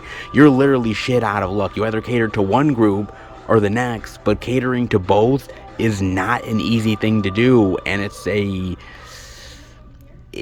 a hard line to try to balance, and it's just not entirely possible, man. I mean, at the end of the day, you can try, but try as you might, it just might not work out. And Disney is a unique company in that, yes, you're catering to kids and children's entertainment, but you're also catering to nostalgia and a lot of adults who still love the brand and the old school movies like Pinocchio, for instance, and The Little Mermaid and Beauty and the Beast and everything like that. So you are treading a line, and man, that is not easy to pull off. And I don't think they really did it well with Strange World necessarily. I mean, there's a lot of great Disney stuff that has come out over the years, man. You've got to admit that. There truly is, dude. There's been a lot of really wonderful stuff that I've loved. I mean, Tarzan was really fantastic. You got to give it up for that. That's a really great movie. I've always dug that one.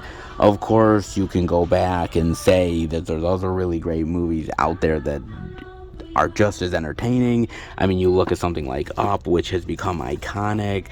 Wall-E, which I love Wall-E. Of course, Turning Red, which is one of the better new animated movies that they've done. Old school stuff like Ratatouille, come on, that's some good shit, baby. I love that. Of course, Lilo and Stitch is incredibly fun. That's great. The Jungle Book, Raya and the Last Dragon, Coco. Oh, Coco is great. This is a really phenomenal movie. Even something like Luca, which is really great as well. Great message for the kids. So there's a lot of newer stuff out there that is really entertaining for the kids and children's entertainment, and even can bring in the adults, have a great messaging, include ethnicities, be inclusive, and yet still have that entertainment factor for everybody involved. So it is possible, but you're riding a very fine line, and I just don't think Strange World necessarily did it. Look, I'm not gonna lie, as a society, we are getting more divided. It's not like we're singing Kumbaya and holding hands and shit, okay? If you watch the news, you definitely know what I'm saying, man. And it's hard to have a consensus on anything nowadays, right? You go on Facebook and there's a movie coming out and half the people are liking it and half the people are doing laughing emojis because they think it's, crap or catering to a certain crowd and, too much of this way or that way. You know what I'm saying, man? And so with Disney, sometimes it can be a really hard sell, man. And I think they really try to not only be inclusive and really decide to have a very unique take on the family dynamic, especially for a Disney tale, and yet put in the same sort of Disney adventure themes that they've normally done, and it just didn't really do it. I mean, for me, I was fine with all that. I didn't mind it. I just felt the movie itself was lacking. It was lacking that heart and emotion that I really wanted. Technically, the movie's great. I mean, the animation is solid and the voice acting is really good. And it felt like they were trying to get the performances that they got, and they succeeded. But at the end of the day, it just didn't quite work out the way they were hoping for. They were putting a lot in the kitchen sink, and unfortunately it just kind of overflowed and turned into a big old mess. Like I said, I don't think it's necessarily because of wokeness necessarily, because look, you couldn't have inclusion, still make a really great movie, and it can work out where everybody loves it. I think Turning Red pretty much proved that. Raya and the Last Dragon, Luca, there's great newer movies out there, but Strange World just didn't quite click with people. Maybe it was the poor messaging in the film. Maybe it didn't quite connect with audiences well. Maybe some people thought it was too woke. Maybe it's all of them. I mean, look, it could be a hodgepodge of reasons why, but it just didn't work at the end of the day, man. Look, if you like Disney, it's worth at least a watch. But going with checked expectations, man. Like I said, I thought technically the movie worked, but it just fell short at the end of the day. Well, that's Disney for you. Sometimes it works out, sometimes it doesn't, but they're gonna always continue to try to pull the sword from the stone. Oh, indeed they will. And sometimes they end up achieving the goal, and sometimes the goal falls pretty damn short. And for Strange World, not terrible, not great, average, but for a company like Disney, average needs to be a hell of a lot better. I was just saying, man. And here I am, a lover of Disney, and I was hoping for the best, and I just got middle of the road. It does happen. No company is perfect nowadays, especially Disney. And I think it's about time we kind of start to recognize that, right? I mean, you could blame it on a lot of things, whether it's politically charged or the fact that it's not inclusive enough, or however you want to say it. But look, we have put Disney on a pedestal over the years. We truly have. We have made Disney into this iconic brand, and rightfully so. But by doing that, it's given a hell of a lot of high standards for a lot of people. And if you don't reach those standards, then you fall incredibly short. Good luck to Disney. I'm sure they'll have like 10 other projects that will be amazing, but Strange World is not one of them. Well, that's for damn sure, man. $30 is a little too steep for my blood. I'll just say that much, man. Not bad. I mean, you got a little bit of Disney animation. You've got a little bit of Spielberg biopic goodness. It's not much this week, to be fair, but it is something, and something is better than nothing. That's for damn sure, guys. Hey, at least we saw some new release love, and that I can definitely dig. Let's head out.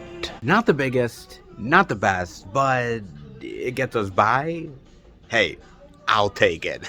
Okay, let's be honest, man. We're in 2023, and physical media is not exactly flying off the shelves like it did even 10 years ago. So whatever we can find for the physical media love on any given release week, we will take it. At least I will, folks.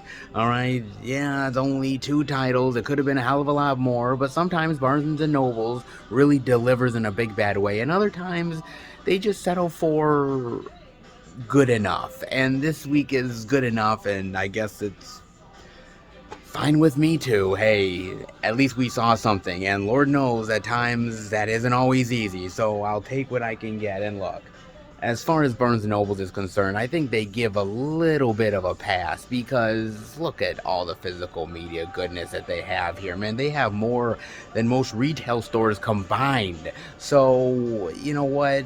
I'm going to give them a wee bit of a pass every now and again, and this is one of those times. Hey, a little bit of Spielberg goodness, a little bit of Disney animation, and I'm a happy camper, and I hope you guys can agree with that. Hey, any physical media is good physical media, and we can all, at the very least, agree on that one. That is for damn sure, man. So, it's been okay here, it's been okay there, still very satisfying regardless. But how about we head home and finish the video? Wait! Hold up! Okay, look. I know I said we were heading home to finish the video. I get it. Alright? I lied. Just a little bit. But it'll be worth it, because I thought to myself, look, this week the physical media was a little light, and I want to check out more media, okay? To be fair, I really do. So I figured I might as well go to one place that I haven't been in a long time, because this place, man, I miss it like a motherfucker. And I drove out of my way to see media, and I better damn well get it. Oh, it's nice to be back, but I'm talking about none other than Best Buy, baby. Yes, the Best Buy. We are back again, man. Oh, dude, I am beyond stoked. And I don't know what to expect in here. Maybe there's nothing. Maybe there's something great. Who the hell knows? But I'm willing to give it a gamble. It's been a long time since I've seen some good physical media at Best Buy, and it's about damn time we get back to it, at least for this video. How about we go in and check it all out? All right, everybody, we are in at Best Buy, the Beast. And man, it's been a long ass time since I've said that, man. Holy hell, I had to come in here. I really did, just to look. I've been wanting to come in here for a long while now, and I've just been holding it off, and man, I'm so glad I came in here now. I mean, they got a ton of stuff, dude. They've got that Black Panther steelbook love for that first film. Look at that. Oh man, that's really cool. Look at that shit. Oh, that's awesome. The grade. Of course, they've got the Black Adam love, even the Steely love for Black Adam. I gotta admit, I wasn't a huge fan of the movie, but that is a nice little steelbook, man. The Rock is always so intense. Oh yeah, look at that. That is amazing. Oh, I got that. They've even got the Highlander steelbook love. Oh, there can only be one. Oh man, This is so good. Of course, I already own it, but that is pretty goddamn sweet, man. I love that. The regular edition. Ooh, they even have the belly steelbook. Yo, look at that. Oh, nice. Well, that's really cool. I mean, pretty much it's like the cover here, just a little bit more close up. Oh, nice. Ooh. Oh, that's pretty cool with the slipcover on that.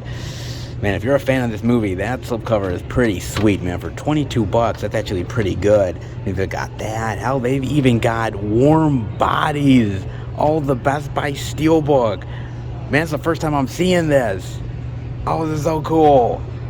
I watched this movie with Bob in the movie theater. We thought it was decent. It was okay. It's not perfect. It's not great. All right. I like sort of the love story with the zombie stuff in it. It's pretty cool. I like the effects and everything. Nicholas Hoult is really great as a zombie. It's not bad, actually. Not perfect, but it's not a bad little zombie love story. Weird to say that, but yeah, it's not bad. They've got that. Got more Spider-Man No Way Home.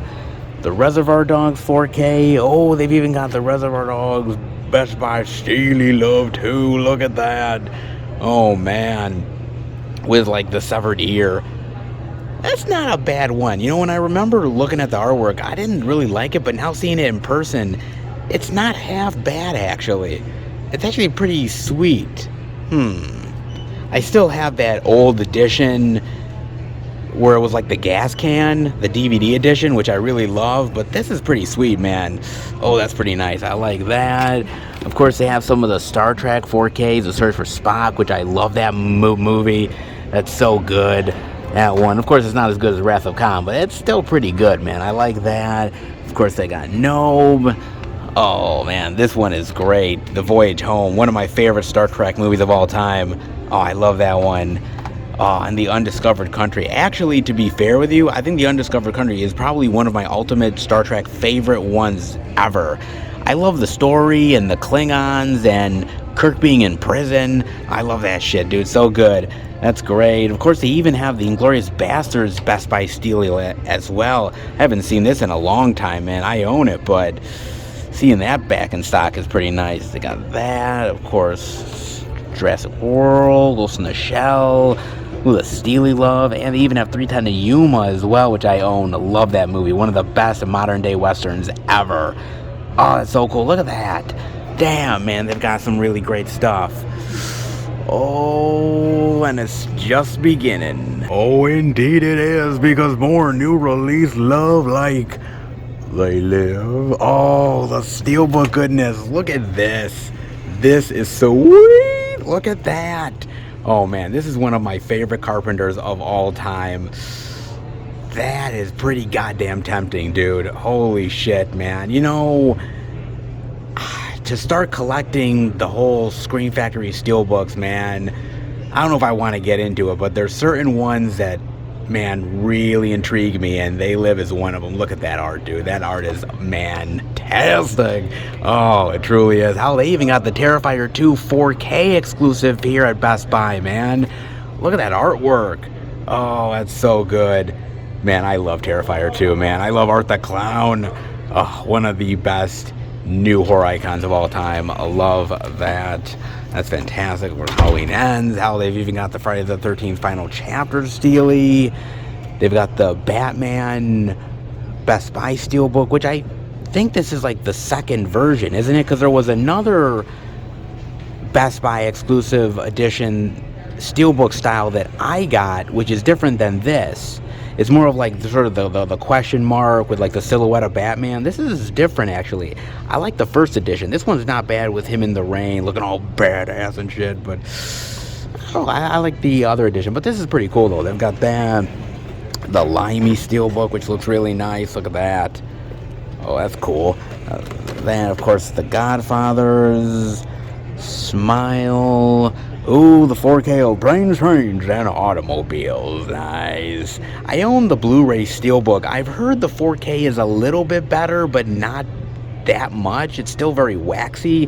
They didn't really do great on the picture quality, which really sucks, man, because this movie deserves a lot of love. It's one of the best John Hughes movies.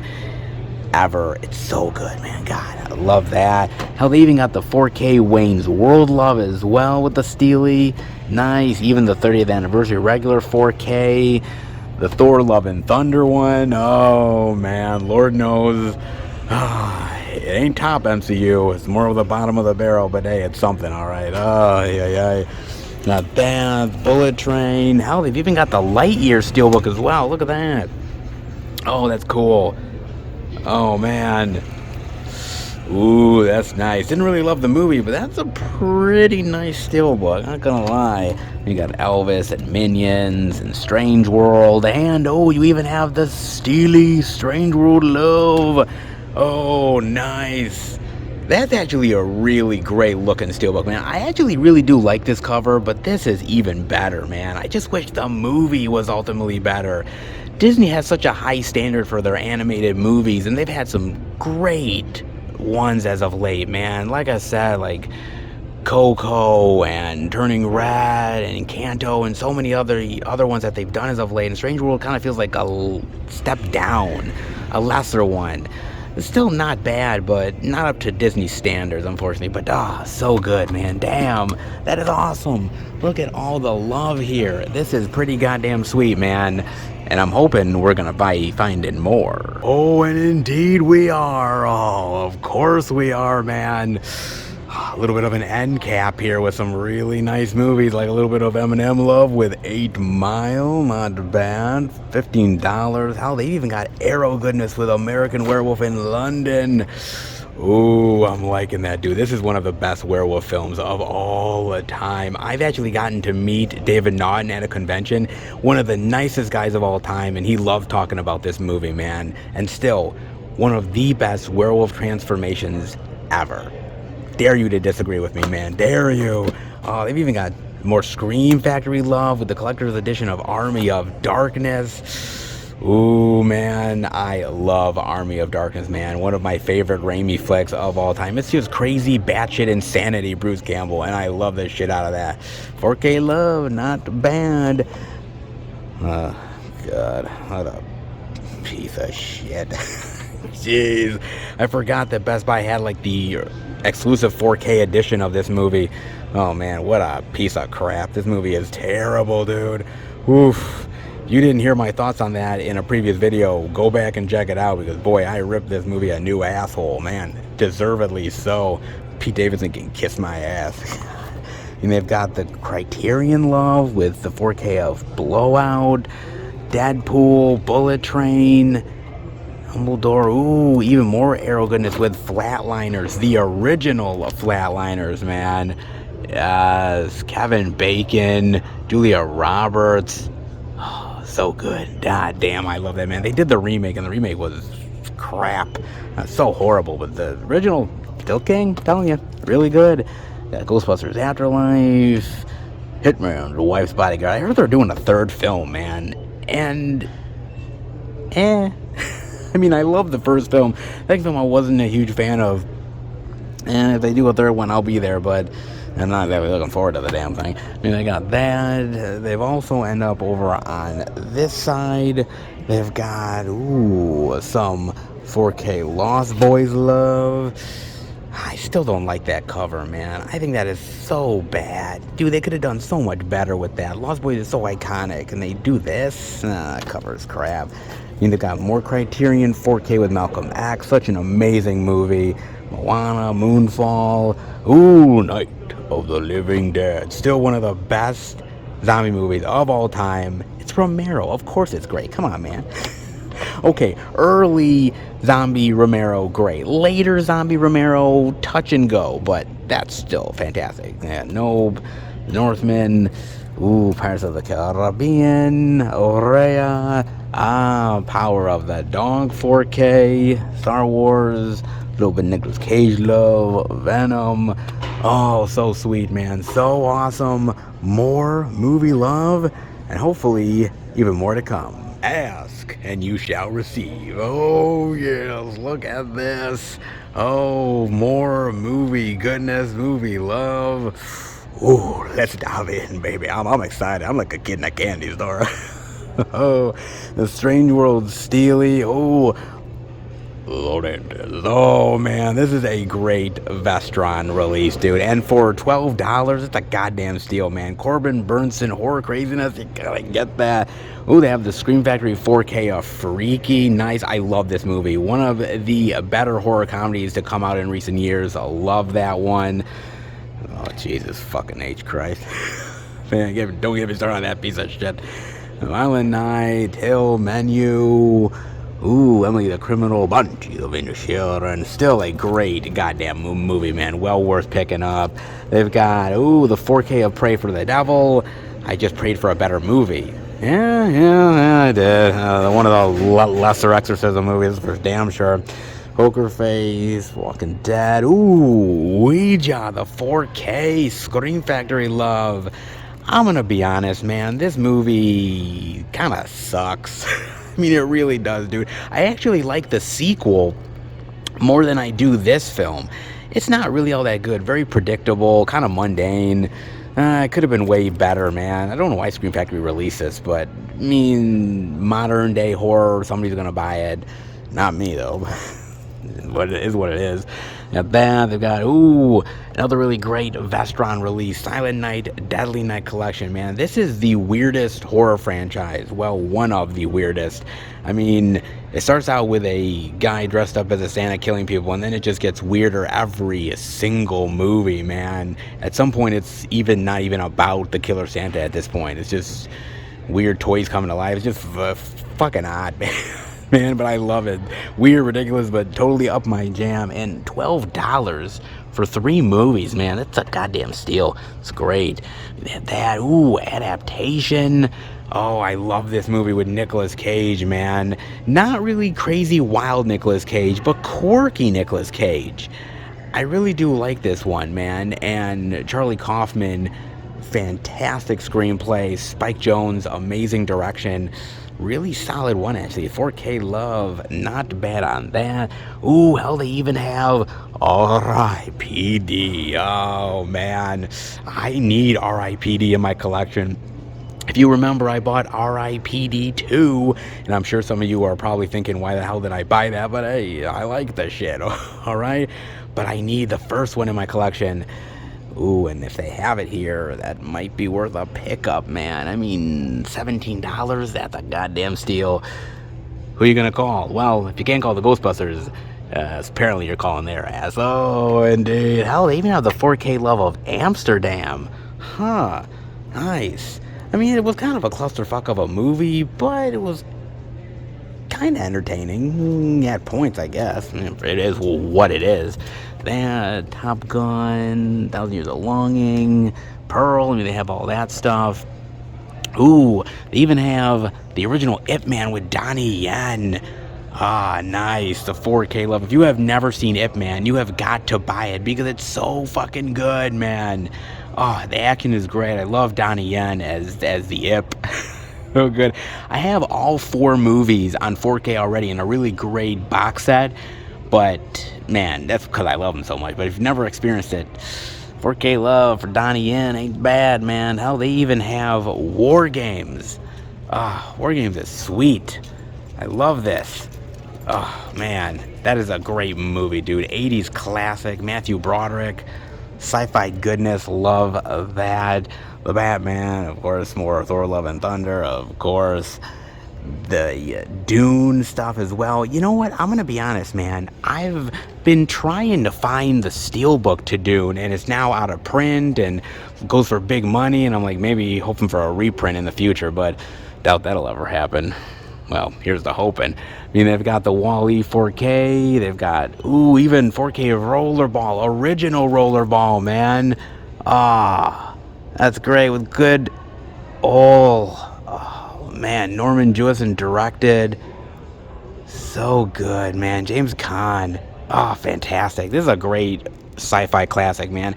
They made a remake, which is not as good as the original, but then again, God knows how many times you can say that one, right? Actually, really good, man. Love that. Of course, Peacemaker.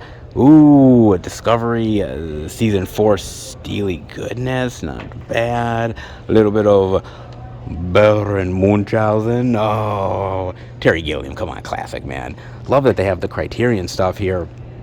Hell, they even have the 4K of Carrie, which is great. I still love that steelbook, man. And again, certain Screen Factory 4K steelbooks, man. Dude, they're killer. What can I tell you, man? They put a lot of effort into the artwork, and it shows. It's fucking awesome, dude. Love that stuff.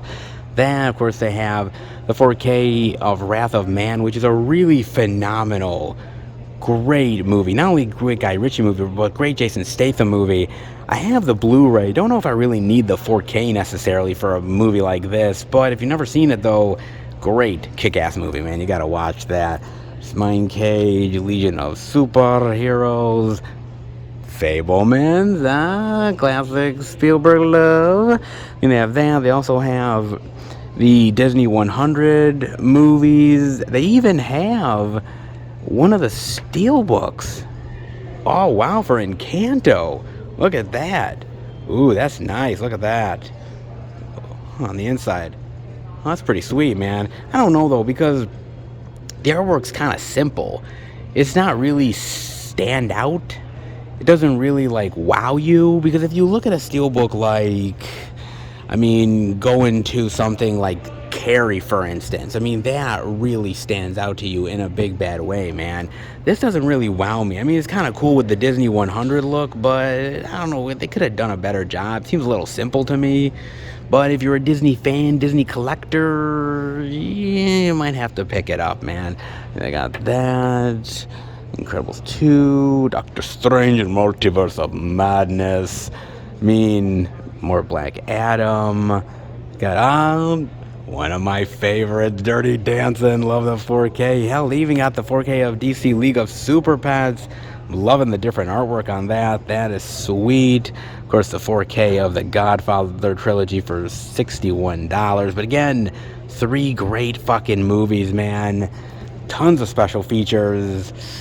Oh, I love me the Godfather. Oh, I do, man. And they got the 4K of the Green Knight. Hell, they've even got the 4K Steely of Beware My Power, Green Lantern. Oh, it's so great. Dude, this is a phenomenal DC animated movie. But then again, aren't they all? Ah, so good. Love that. The 4K of Season 1 of Halo.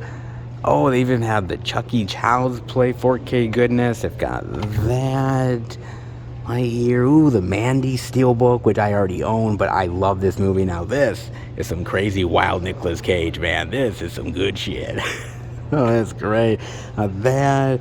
Ooh, they've even got the Heat 4K, which is really solid. I love that. Of course, they don't have the Steelbook. If they had the Steelbook, man, I'd probably buy that shit in a heartbeat, man. One of the best Michael Mann movies of all time. And the diner scene with De Niro and Pacino, gold. Absolutely gold, dude. Oh, look at this. Shit, they even have Punisher Warzone. I've heard of this steelbook, dude, but I've never seen it in person. Oh my god, this is fucking awesome. Look at that. I love the red and the badass look with the guns. Oh, that's so sweet. Yo. Oh, that is amazing. I don't know if I technically really love this movie, but I do need to revisit it, man. I really do. My friend Van swears by this movie. He's like, dude, it's the best Punisher movie. I'm like, the Dolph Lundgren one, anybody? Just saying. But, oh, this is so cool. This Steelbook love alone is fucking sweet as shit. Ooh, and for $15, that's a great price, man. They have that, Morbius, get the fuck out of here. They have that.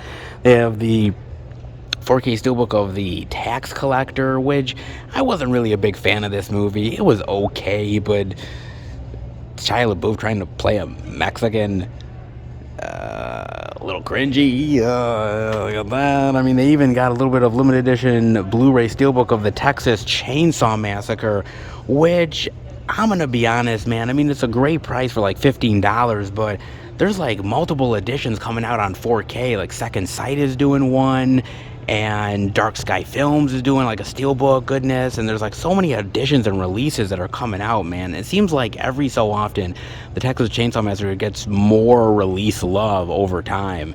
I mean, it's one of the most highly released titles ever, but it's really popular and it never goes out of style, so why not do it? It's a nice steelbook, but I'd wait for the 4K, just saying, man. If you don't care about it, though, pretty good price, man. The Wolf of Wall Street, Star Trek, A-Team, Back to the Future, 4K, very nice.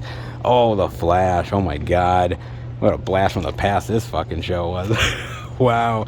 Cheesy, ridiculous, but so highly entertaining. Expendables, Jurassic World, John Wick.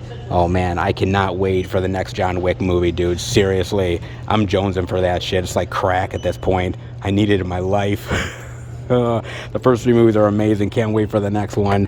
Of course, you got the Ray Collection, Rush Hour, V for Vendetta, World Beyond. I mean, they've got a lot of great releases, man. I mean, there's a lot of empty areas, to be fair, but I totally forgive that, man, because I haven't been into a Best Buy in so goddamn long that, I mean, this is such a treat. This is such a treasure, and I just love this, man. Oh, God, I miss this. Oh, so good. Don't know if I'll come in here all the time, but damn, every once in a while, that's a treat. Oh, it's a treat indeed. Oh, so great. Let's head out. I miss Best Buy. Oh, God, do I miss it, man.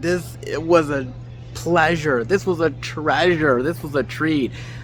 This Best Buy is literally over an hour away from where I live. So I took the gamble and I decided, you know what, I'm gonna drive down here through all the crazy weather and the traffic to come down here and see what they have. I may not be lucky, but I'm willing to give it a go, and man, I'm so glad I did. Oh, God.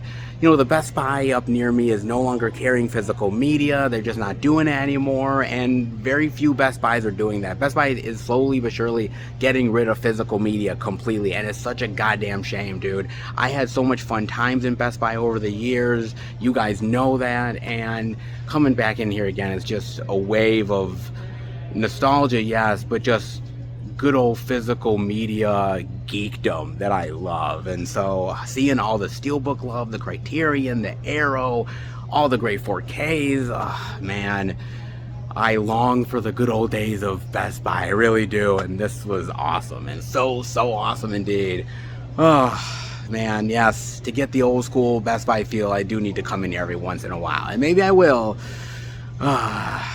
Man, pretty goddamn sweet. Not bad. Now we can officially head home and finish the video. All right, everybody, that'll do it for the Blu-ray and DVD out and about video this week. And oh man, you know, it wasn't half bad at the stores, all things considered. It wasn't the most busiest, craziest of weeks. We saw a little bit here, a little bit there. It was just good enough, and I was damn glad for it, but I had to go into Best Buy, dude. I just had to do it, and oh my God, man. I was like a kid in a candy shop. I am so happy just going into a Best Buy again and just experiencing that, dude. It's been so long. If you guys have been keeping up with the channel long enough, you know the last time that I was in a Best Buy, well, they didn't have anything because my Best Buy isn't really putting anything on the shelves anymore. They're not carrying movies at all. And even before that, my God, I think the last time really there was movies at a Best Buy that I went to was probably in the summer of last year. And man, that is really depressing. So seeing all those steelbooks and all those releases, dude, man, it just brought me back in a big bad way, and I was so happy. I can't say I'm gonna go all the time because, you know, driving there is an hour, driving back is another hour, and, you know, 2 hours, all things considered. So I'm not gonna always drive there and do that.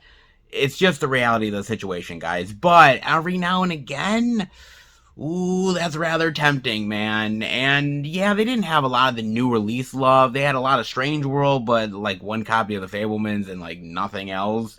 But it totally made up for it because there was so much great things I had not seen before at Best Buy. A lot of the steelbooks and other releases. And I'm like, dude, just that alone made it so well worth it. So every now and again, maybe I'll go, but this was definitely a really nice treat, man, in a big bad way. Hope you enjoyed it, because not gonna lie, I definitely did, man. Oh, God, I truly did. Oh, it was so great, dude, man. But there is some good releases out there for a lot of different kinds of movie lovers. Hopefully you picked up something good. If you did, definitely let me know. As far as I'm concerned, well, yeah, I picked up some movies. Of course I did, man. Oh, I did. Now, let's dive into it. And most of these I actually got in store, which is actually pretty darn sweet, ain't gonna lie, man. Now, the first one I got, actually, I picked up over at Target. Occasionally, I do get physical media at good old Target, man. And this one, I definitely wanted to get because, you know, I love me some Spielberg. Of course I do, and it's nice to add to the Spielberg collection every once in a while, and this one is definitely worthy of it with the Fabelmans. Oh, yes, man. Let me tell you something, dude. As I said in the video, I love this movie. I love that Steven Spielberg really tackled his own childhood and made a really great, dramatic, fun, entertaining movie out of it, and I loved every single second of it. The passion of movies is truly in Spielberg's heart and soul, and you can see it in this movie as well. And yeah, we can argue about a little bit of a plotline here, a character there, but for the most part, it was really successfully well done. I had a ball with this movie. I laughed, I cried a little bit, I was incredibly entertained, my mother was as well. And so this was really successful in what it accomplished and what it was trying to do. And I just love Spielberg as a filmmaker. And this is one of those movies that really shows Spielberg's heart and soul for cinema. And I just really dig the hell out of it. I had to own it, man. It was just too good not to, dude. Good movie loving Spielberg is some of the best movie loving Spielberg. Dare you to disagree with me. Dare you to disagree with me indeed. Not half bad for that. Then, oh, by the way, when I was at Best Buy and sort of freaking out over all the great stuff I was seeing, I did decide to pick a couple things up. Yes, I did, because, you know, I mean, yes, it's one thing to drive there and show off the media. It's another thing to actually want to go and buy something as well. So, yeah, I decided to do that too. Oh, and I decided, well, there was a lot of really great looking steelbooks, man. Some really fantastic ones, but this one definitely caught my eye. And I figured it's definitely worth a revisit, especially in steelbook form. And that is none other than Punisher Warzone. Oh, look at this bad boy. I love that slipcover with the red, man. It looks so fucking badass, man.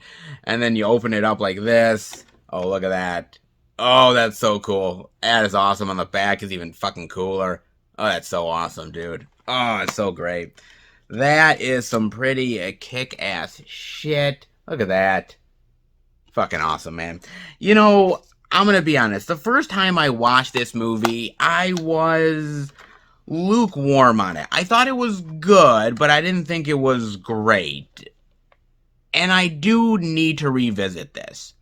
And I think it was like $18 or $19 for like the steelbook, and I thought, man, if there's anything worth a blind buy for that price, it might as well be this, man. I love the character of the Punisher, and the Punisher has so much potential, but has never really been used on screen as effectively as I would like, man. I love that Dolph Lundgren movie. I think that's highly unrated. The Thomas Jane one, I kind of go back and forth. Moments I like it, and other moments I'm like, this could have been way better.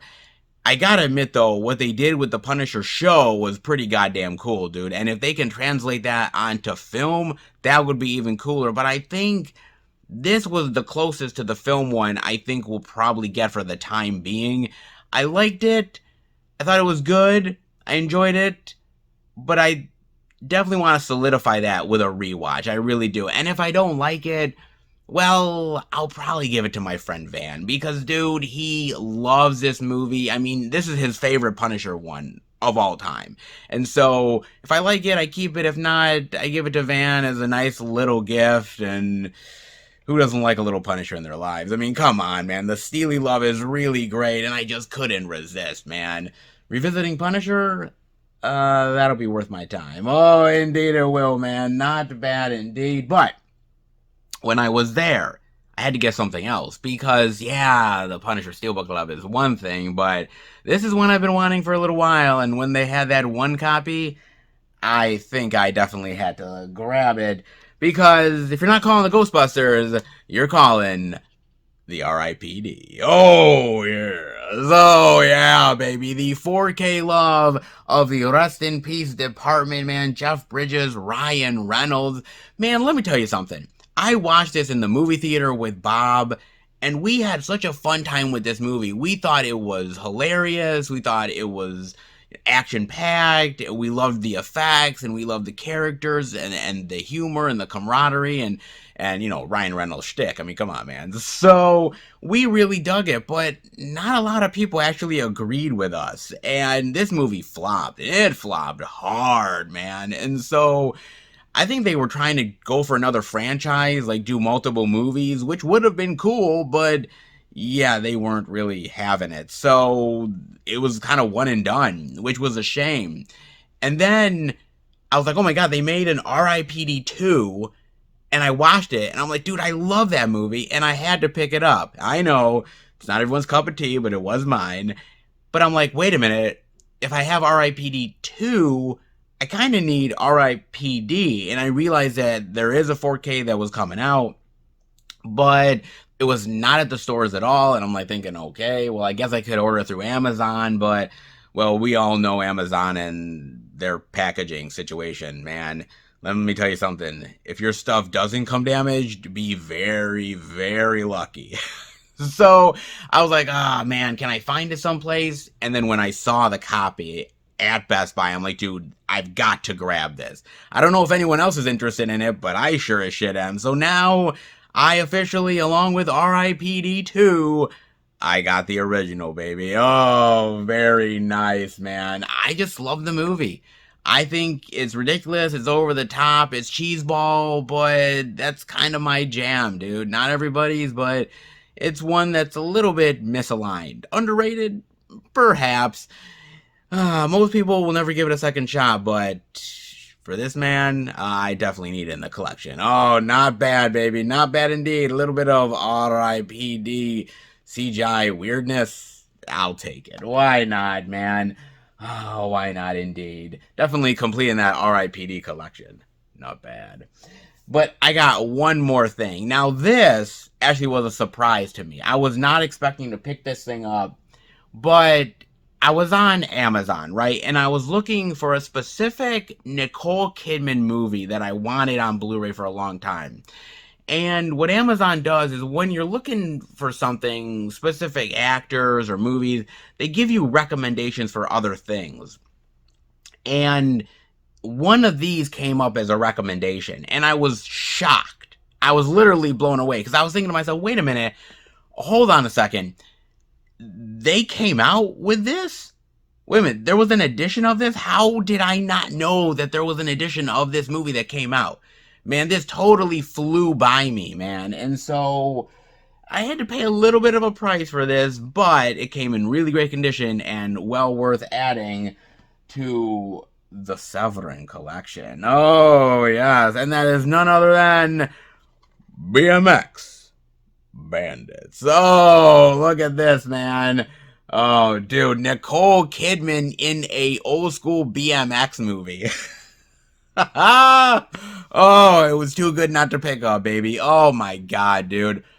Lord, I didn't even realize that this had gotten a release. And I think this came out in like, I don't know, like 2017, 2018, somewhere around there through Severin. And maybe I wasn't really paying attention at that time.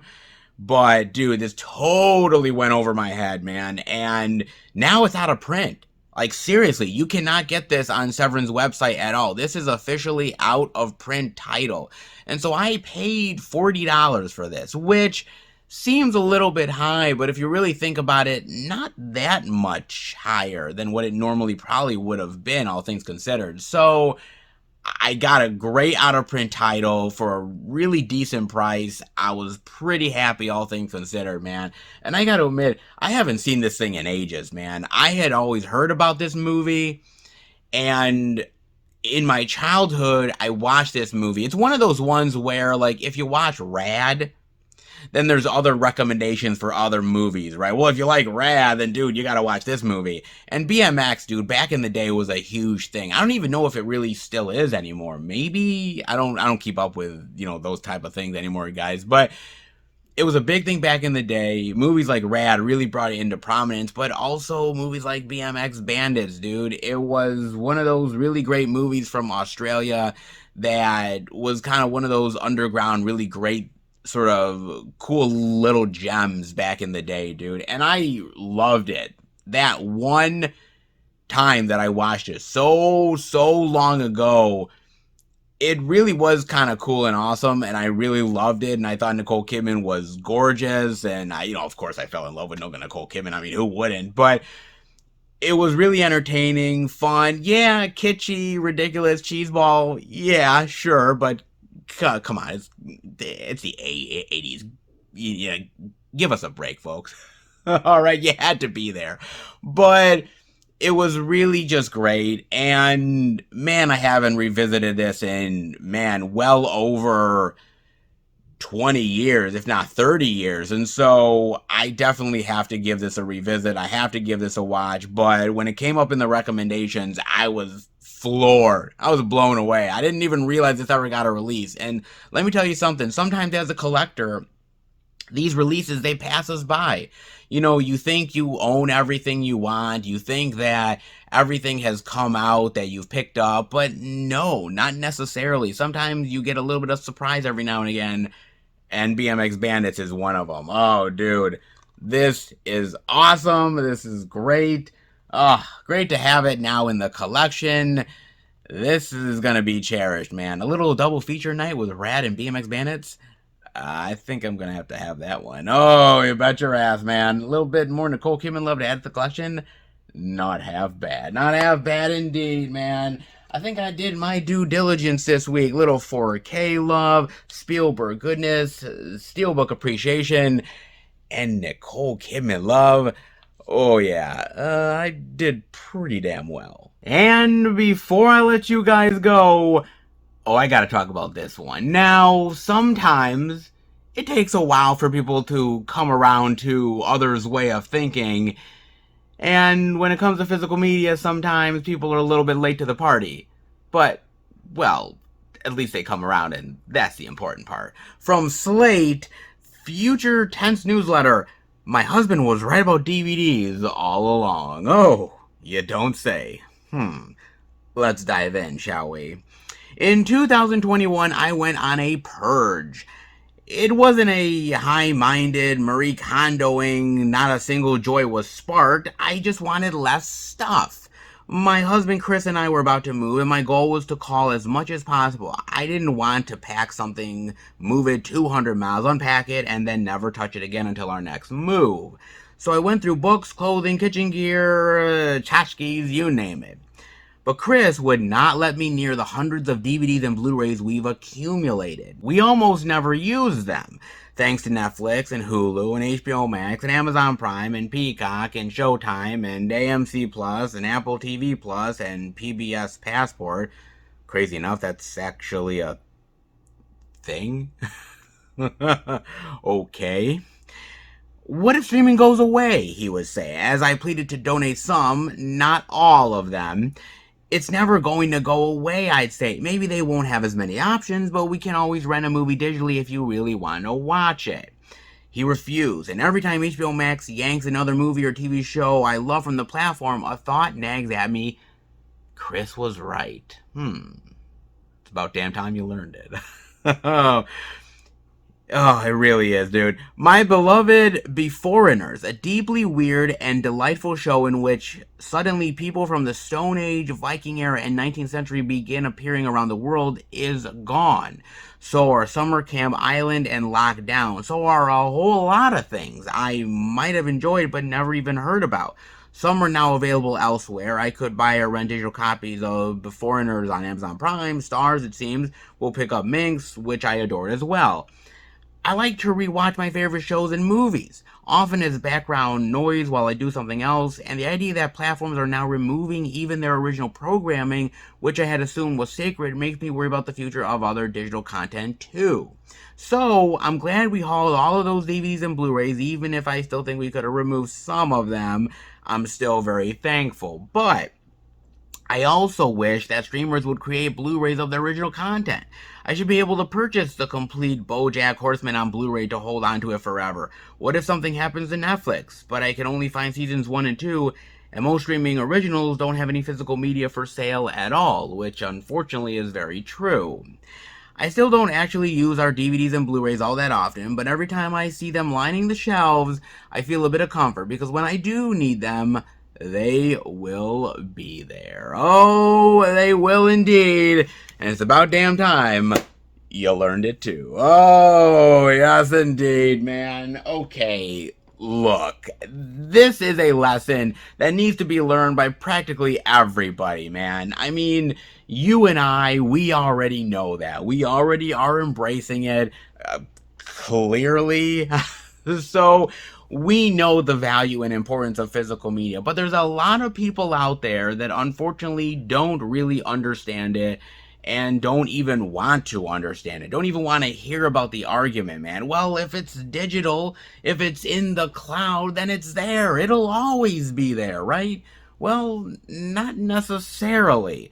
I mean, let's be real. When I talked about the whole thing that's going on earlier, when I told you about that news story with the streaming wars, they are getting rid of content, guys. They are getting rid of stuff that unfortunately is not really making a dent in their profits or their streaming numbers. Stuff that hasn't even come out yet, they're basically kicking to the curb before it even has a chance to gain an audience. That's fucking crazy to me, man. And so this is the world of streaming that we're living in. And it's happening with everybody. It's happening with Disney. It's happening with Netflix. And it's happening with Amazon Prime and Hulu and so on and so forth. All of these streaming platforms are cutting costs in a big bad way. And that also includes content as well. And with rights issues and certain stuff that even my girlfriend loves, like Harry Potter. It was on HBO Max, and now it's no longer on HBO Max. It's on another service, and she has to go hop around from one service to another to find her favorite things. And if you were to just own the physical media copy, oh, by the way, you wouldn't have to worry about any of this. You know, look, before, when we were talking about movies and physical copies, it was just a fact of having it for nostalgia's sake, right? You know, you have a physical copy, you have the artwork and the special features, and there's something about it that is really just kind of warms your heart, right? But now, physical media has taken on a whole different context. Yes, there's still the nostalgia angle and having the artwork and cool things like that, but it's also the importance of actually having it and that it doesn't go away. Actually holding on to a copy that streaming services can't get rid of. And that's the most important part about it. I mean, look, I'm not going to lie. There is a lot of things in my collection that are not on a streaming service whatsoever, not even close, and they may never be. And I'm glad to have the physical copy because at least now I have it to own and cherish, and I don't have to be beholden to a service if, oh, by the way, they get rid of it and I just don't have a copy anymore. That's not a worry. But on the other part of it is the fact that these companies are not putting out physical media copies of their original content. I've always talked about how I would love to see a lot of these movies on Netflix get a physical copy. Movies like Gerald's Game and Hush and so many other really great movies out there that are just not getting a physical media copy. And the same with Disney Plus with all the Marvel shows and the Star Wars stuff, Mandalorian, you name it. And if only they made physical media copies, dude, people would buy that stuff. I mean, Disney literally has the Disney Movie Club. That is such a guarantee for people. I mean, if you were to make physical media copies of that stuff, people would subscribe to Disney Movie Club, they'd buy it.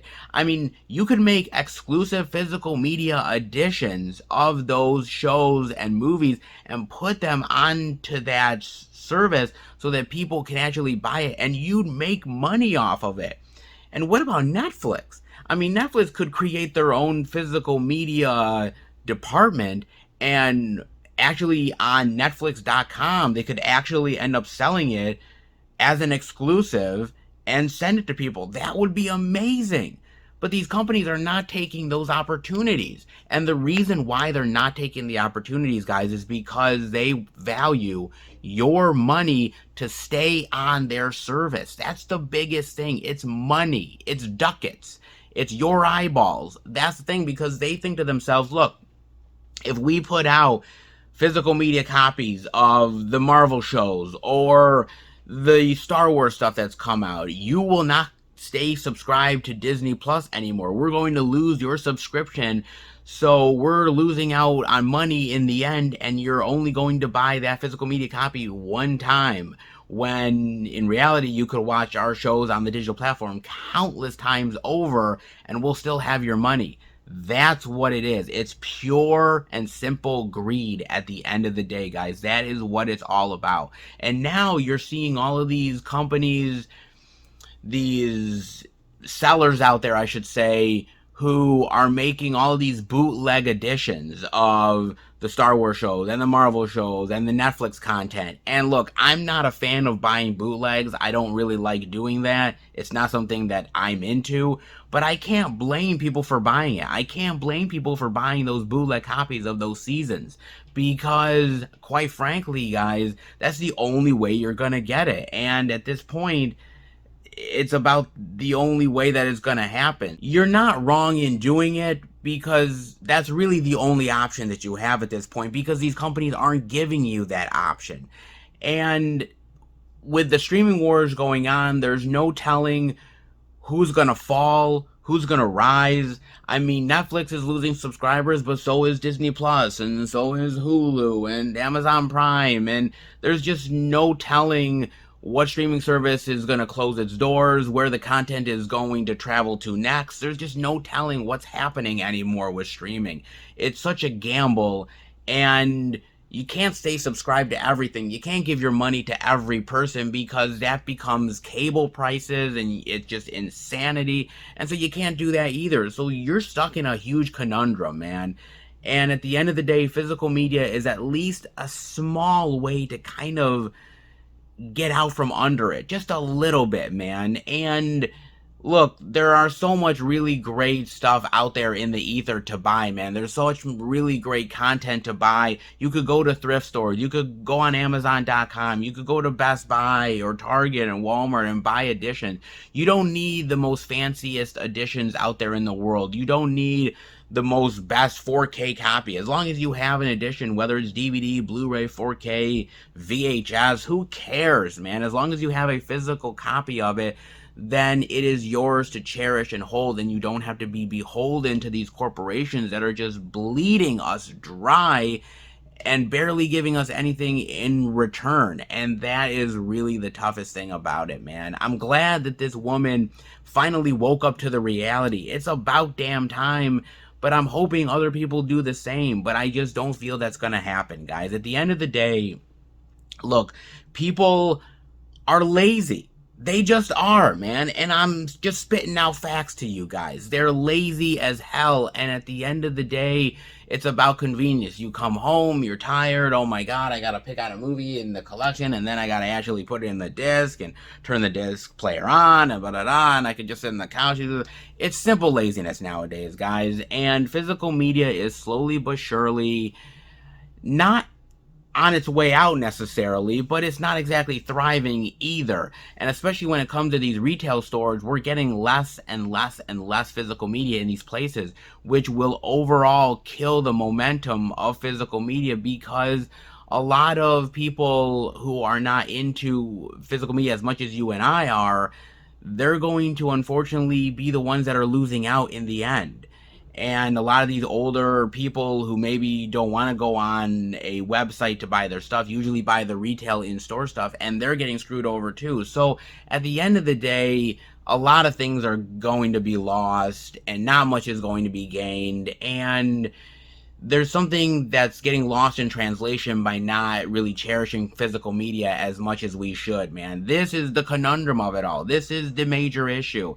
And the people who are cherishing it, I really thank you for keeping it on top of your priorities, really keeping it popular and in the zeitgeist, because you are, at the end of the day, saving physical media. I am. Many of us are.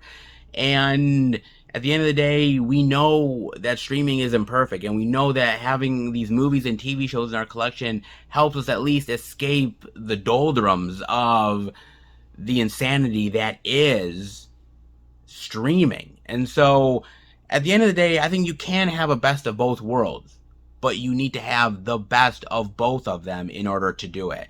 I'm glad somebody has been turned around. Let's hope there's a little bit more. What do you guys think? Are you guys agreeing with me, agreeing with her, or do you think it's time to just give up physical media altogether and just go to streaming?